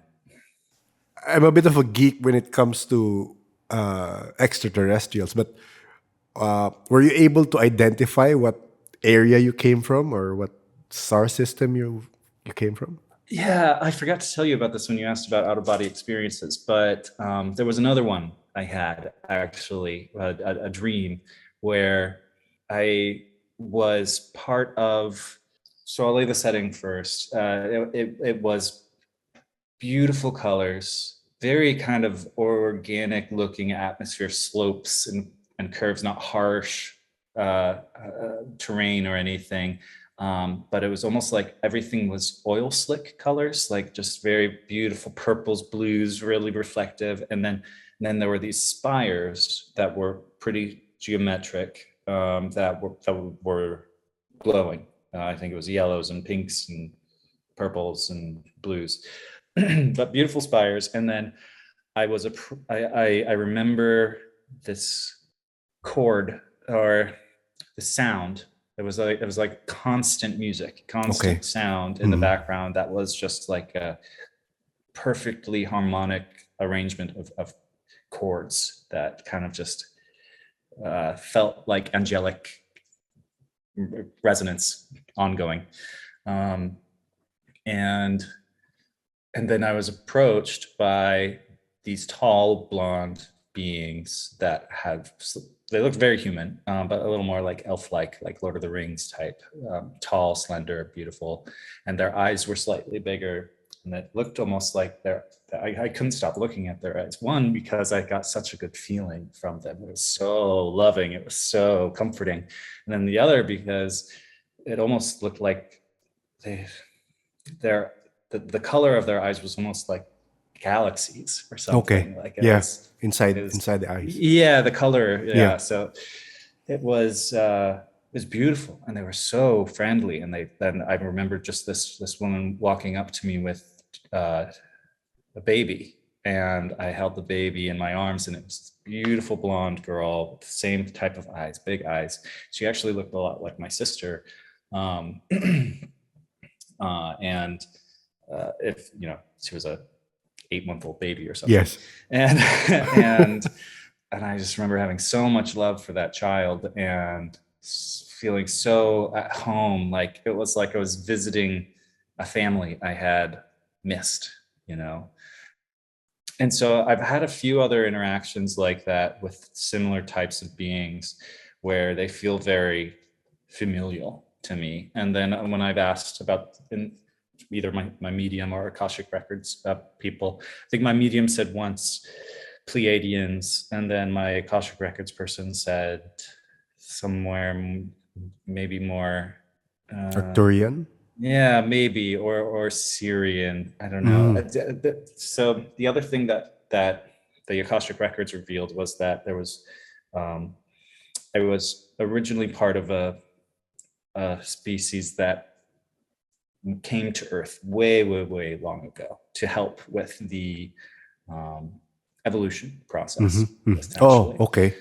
And there was people that were very connected to the land, very connected to the earth and the water, and had a gem in their forehead and kind of bluer skin. And I think the gem was to represent the third eye and kind of an access point for that. And that I have a very deep connection to planet Earth because of that initial process, but I hadn't come back here as a soul in a very, very long time. Yeah.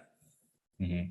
So I'm not, I also being a scientist, I get a little caught up on where Yes. star systems are, Yes. because we're assigning them from our viewpoints, and there's actually clusters of planets that have all sorts of variety and biodiversity around different star clusters and star systems. And so, I'm not too committed to being just from one place or another. Mm-hmm. But I've seen plenty, and I find it fascinating, and I love the family connections I can make. Do you try to list down the different things you encounter when you have dreams? It's like, okay, tonight I dreamt of when you're describing that Wookiee like with a big mouth. Okay, do you list them down, or I mean, it's not a Pokemon thing, but I mean, it's like it's like you're checking because I got to talk with a psychic here in the Philippines, and he said he's gotten in contact with or seen 28 of them. That's what he said. So Wow, like in person? I think so, because he's seen feline, ETs. Wow. And then he's seen another group of ETs that eat the dwarves here, because they are here in the Philippines. We believe in elementals, so there are dwarves, there are beings that have horse heads. So anyway, there are ETs that eat the dwarves.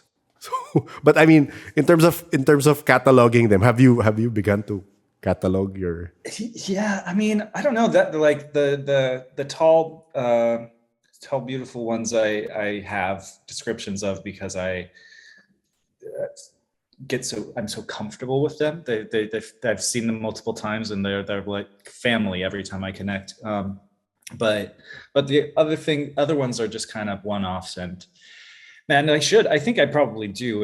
I've been journaling about this for 2 years now, so I probably could create some sort of, Rolodex of some sort. but I haven't intentionally done it. I mean, what's important to me is not the race of different things or the species, because I think every individual being can be different and can have their own soul and their own personality and their own take on how the world works. So I don't want to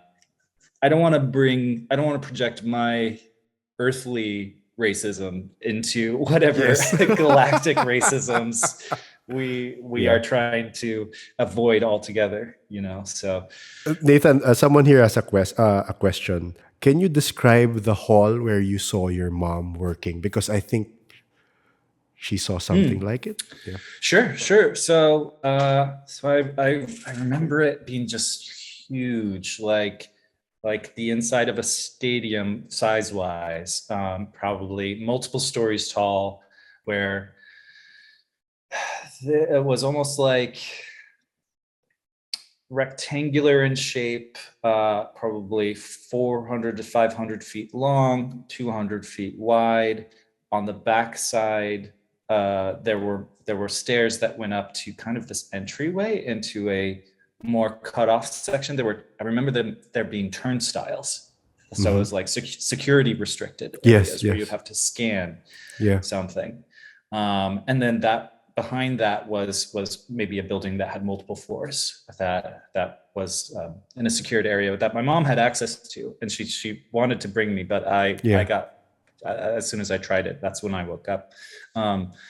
And then, so that's the backside of the room from my perspective. And then we're looking over this huge map that kind of spans the majority of the floorway. And there are probably some steps that go up from the map, because the map is sunken down a little bit on a grade.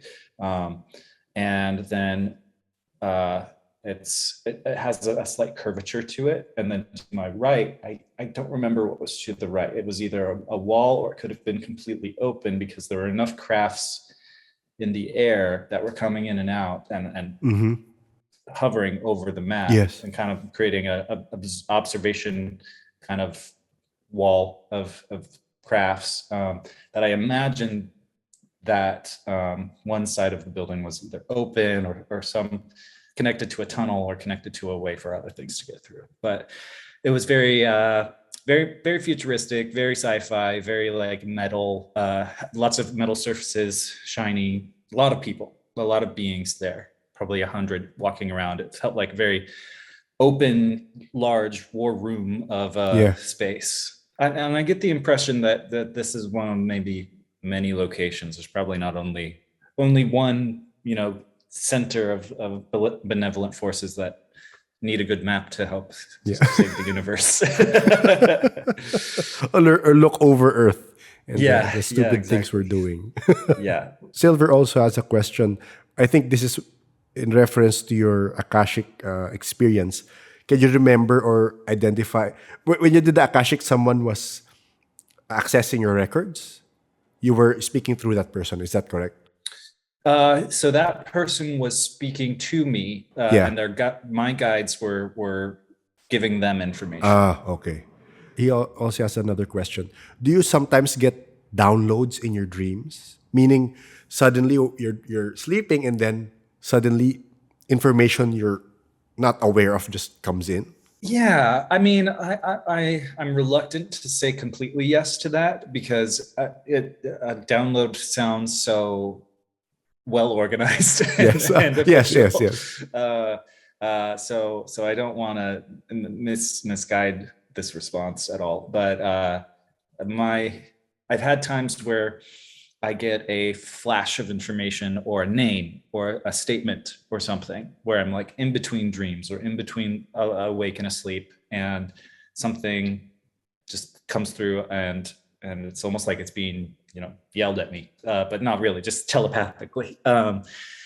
So I mean, nothing extremely of note, but so for example, I get 5 elements acupuncture, which is a type of Eastern acupuncture that focuses on everyone's soul kind of being connected to a certain element. And I was treated as fire element for like 5 years. And then I had this experience where I was able to get called into my practitioner's like master, who was visiting from London, and she just worked with 5 special out of the blue patients, and I was one of them. And the evening before I had that, I had a dream where I got a bunch of different things kind of downloaded to me, and one was, you're missing an element. And this was right before I'm going to Egypt. Okay. And so I was just like, you're missing an element. What does that mean? Yeah. And because I was like, I've been meditating, I've been trying to get all this stuff right for the Yoi Soy event. Yeah. And I want to make sure my spirit is as balanced as possible. So this is important. Yes. So I wrote that in my journal with a few other random things where I was just like, none of this makes sense. And then the next day, I go through that acupuncture session, and the master comes through and does an assessment, and doesn't tell me what's going on, but has a sidebar with the practitioner, and that I've had for years. And she comes back to me and says, "You're not fire. You're water, and I've been treating you incorrectly. And I need to do a quick reset before I can feel comfortable sending you on your way." And so I was just like, "Oh, okay." And I actually noticed a huge difference in the treatments and how I felt afterward, as a result. And I didn't make the connection until weeks later when I was reviewing my journal. I was like, "Oh shit." That's the element. Yeah. I was missing the element, and I needed this to be fixed before I could, be my best kind of collective self going to Egypt for this task. So But in Yosoy, you still participated in the fire yes, because you were correct. assigned to Yeah, that. Because you were assigned to right. that. I've brought up elements at different levels throughout this conversation, It's so okay. they're It's not okay. all Yeah. connected. Yeah. Okay. Um, Okay. Oh, I was just gonna say, and then otherwise, when it comes to, like, aside from dreams, like, I think there's downloads of information that I'm not conscious of. So, like, with some of the stuff we did in the Yosoi event, I think there were things where there was a ton of information exchange going on. Whether I was consciously interpreting it and cataloging it, I don't know. I don't think so. Not in the way that a page of information shows up on a screen or something. but I think those things were happening because I could feel it, and I could feel these energetic exchanges and these empathic exchanges going on. And so there were downloads in that sense, but they're much harder to articulate or say exactly definitively what was and wasn't. Yeah, because I've been talking to someone who has been getting downloads. He would say, and doesn't understand what he's getting because he's seeing it's like code, and then we found out they are supposedly light codes, and light codes are supposedly of extraterrestrial origin. So he refuses to accept that his soul might be of ET origin. So he said, Oh, "No, no, thank you, no, thank you to the downloads." oh, that's funny. Yeah, that does remind me of actually one dream I did have where I was actually with my mom, and in one of after we had it was the dream where it was raining, and she said, "You have everything you need to Mhm, weather mhm, this," mhm. and gave me a hug. And then I remember the next part, we're looking at a flat surface, I think, and there's script on it, but it's the script I've never ever seen before, and so it starts in a line that is kind of scribbly text, and then it goes down a little bit before that first line finishes, and then from halfway through that first line extends out another ways, and then so it's like these descending lines that aren't using the whole left to right space. It's almost like stair stepping its way down as far as the script is concerned, and then there are these beautiful kind of scribbles that connect the symbols, words, the script of some sort. It almost looked like Elvish or something. It wasn't. Not like this. No, it wasn't like that. It was because it was so linear. It almost Mm, looked like lines in a row, like straight across, left to right. okay, okay. Yeah, but then I have another person in my life who is a bit of an energy healer, and she channels ETs sometimes, and she had, I think she sent it to me a while ago, like Arcturian and Syrian script that she writes down when she channels, and that looked very familiar to the stuff I saw in my dream. Um, It's not like Sanskrit. No. I I don't know. Um, I would have to look at Sanskrit again. Me too. Wait, sorry.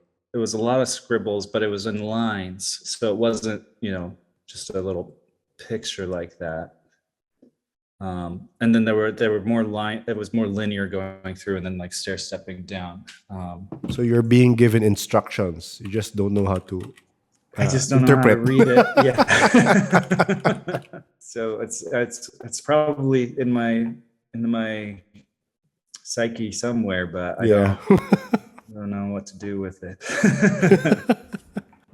Before we end, Nathan, I just have last two questions. In Portland, have you been able to experience some? I mean, stay weird there, but have you been able to experience weird stuff there after? I mean, after your USO event or even before? Um, not too much. In the Pacific Northwest, we have a lot of Bigfoot sightings. So I'm actually quite a firm believer in that. Even before all of this, it was just kind of something that a lot of local Oregonians just say, yeah, no, that's just a thing. Everyone Yeah. has a story. Yeah.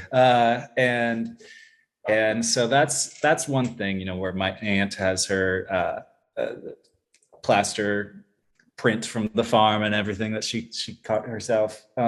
But outside of that, energetically and spiritually, I've been pretty well left alone. There are a lot of like ghosts and haunted areas, and I can feel it when I go there, and I avoid them.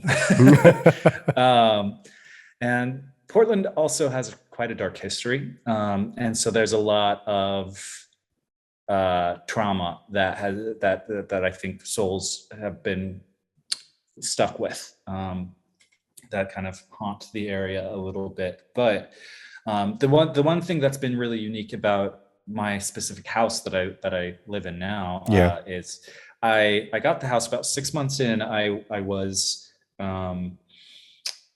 doing yard work in my front yard, and this Indian woman walks up to me out of the blue, and she's in kind of traditional Indian dress, and she says, my do you live here? And I said, yeah. And she said, well, this is a very, very special house.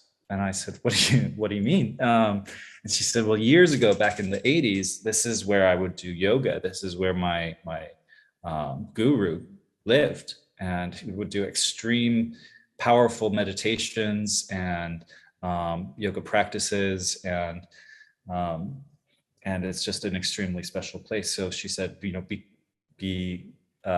good with the energy here, and take care of it. And I said, okay, of course, yeah, I will. But it's kind of it kind of weirded me out in a good way, because I was like, there was something special about this place, and there are kind of energetic areas all around Portland that I think can be tapped into. And there's plenty of places on the West Coast in general and in America that I think are very special and have some strong, I don't know, portal-like qualities to them that I just want to be respectful of, and also visit and tap into a little. Yeah. Okay. Last question. How was your experience playing D&D after knowing all of these? I mean, do you play or do you DM? Yeah. So I DM'd a little bit, but man, you throw out the D&D question as the last question. That's a whole new episode right there. We can go longer. But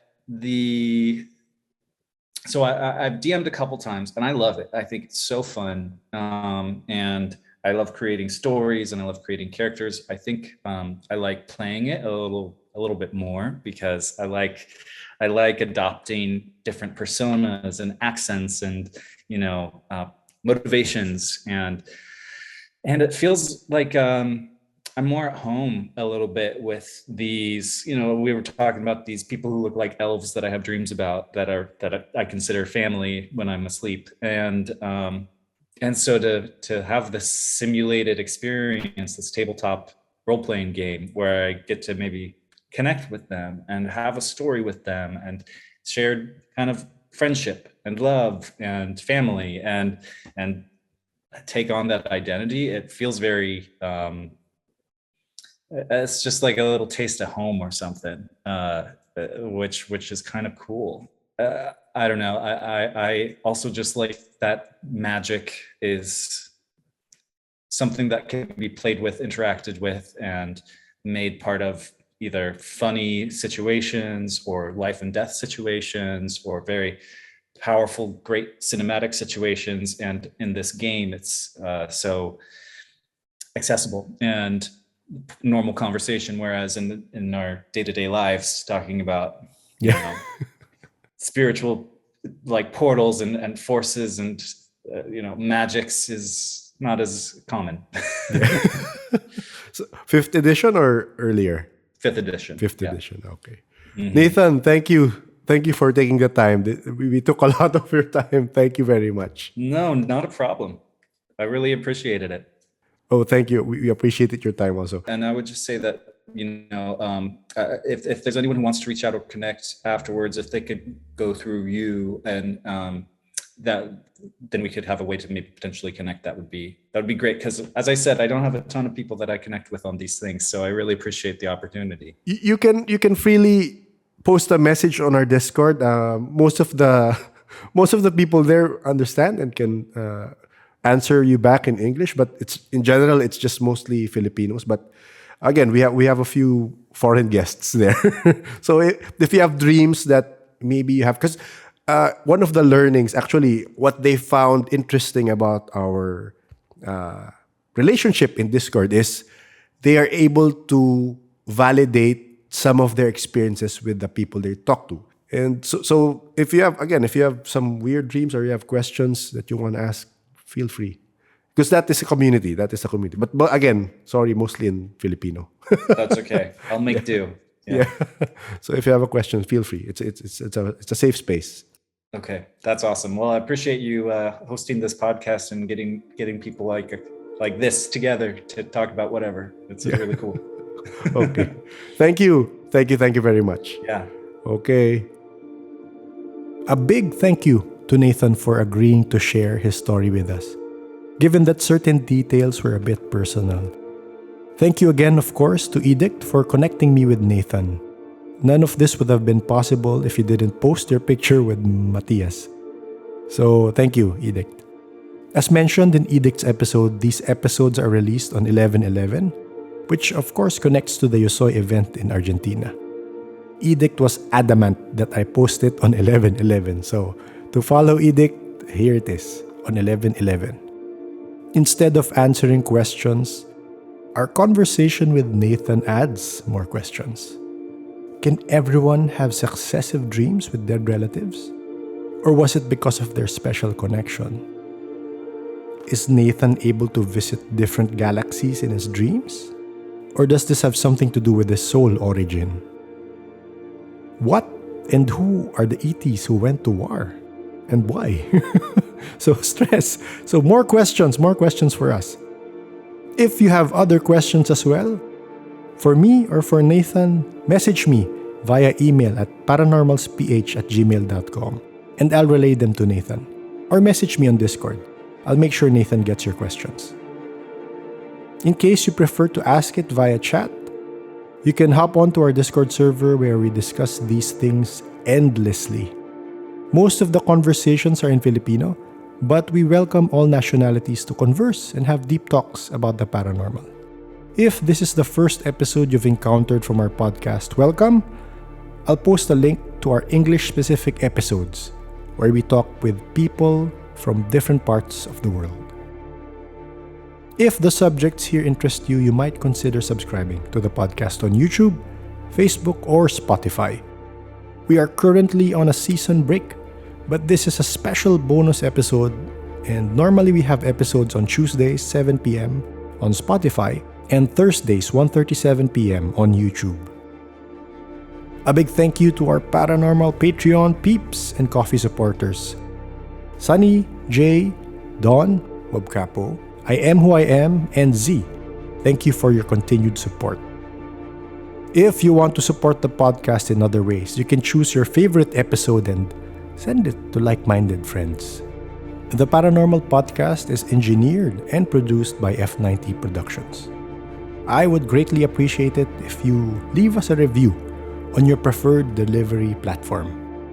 These reviews, these shares, of course the likes, all these things help the podcast get seen and hopefully help people who are just opening up to the unseen world. So thank you everyone for listening. See you when I see you.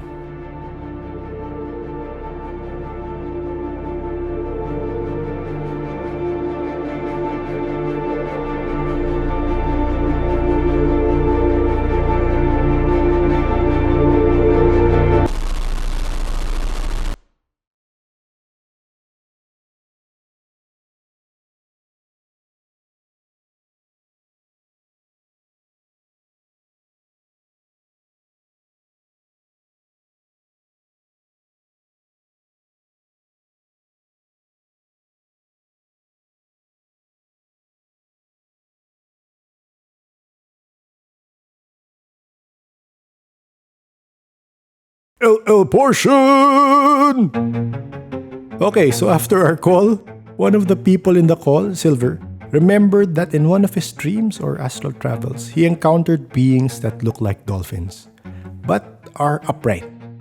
So if you'll remember, I think Miss May also told the story of helping someone whose soul origin, you could say soul origin, was of a dolphin as well. So you can look back, I think that is episode 51, 52, ang binhi ng tala. Anyway, back to Silver's story. He remembered that Nathan mentioned that he saw dolphins that can walk and were not Earth-like. So Silver said that there is a tribe in Timbuktu called the Dogon tribe. And according to them, dolphin-like creatures taught them what they know about the stars. Now this is consistent-ish with what other indigenous tribes say, like the Aborigines and the Native Americans, because they say they were taught by star people about how to grow crops, how to cultivate the land, and all that. Anyway, the Dogon tribe had prior knowledge about the location of stars before they were discovered. And these stars were Sirius A and Sirius B that could be seen drawn in cave drawings. So Silver said that it might be safe to assume that Nathan went to Sirius and met some of these entities. It's a possibility, yes. So when I relayed this to Nathan, he said he was familiar with the Dogon tribe based on his Akashic records. As told to him, he was closely tied to these original beings that helped bring knowledge to Earth a long time ago. Since his connection to Earth goes back to the more tribal island water people in the past. Definitely something to look into. I'll post links to the Dogon tribe and maybe some Aboriginal and Native American beliefs of ancient aliens who visited to teach. This is very interesting, actually. If you follow the fifth kind on YouTube, you'll hear Sir Paul Wallace talk about something similar as well of ancient ETs. He calls it paleo contact, reaching our planet way back and helping possibly or adjusting our way of life to fit whatever need it was that they needed back then, or to subjugate us. Or as Nathan said, there were others way back who came to teach, and some came to do something else. I don't know. So that's for you to research. So thank you for listening, everyone. That's it. Bye-bye.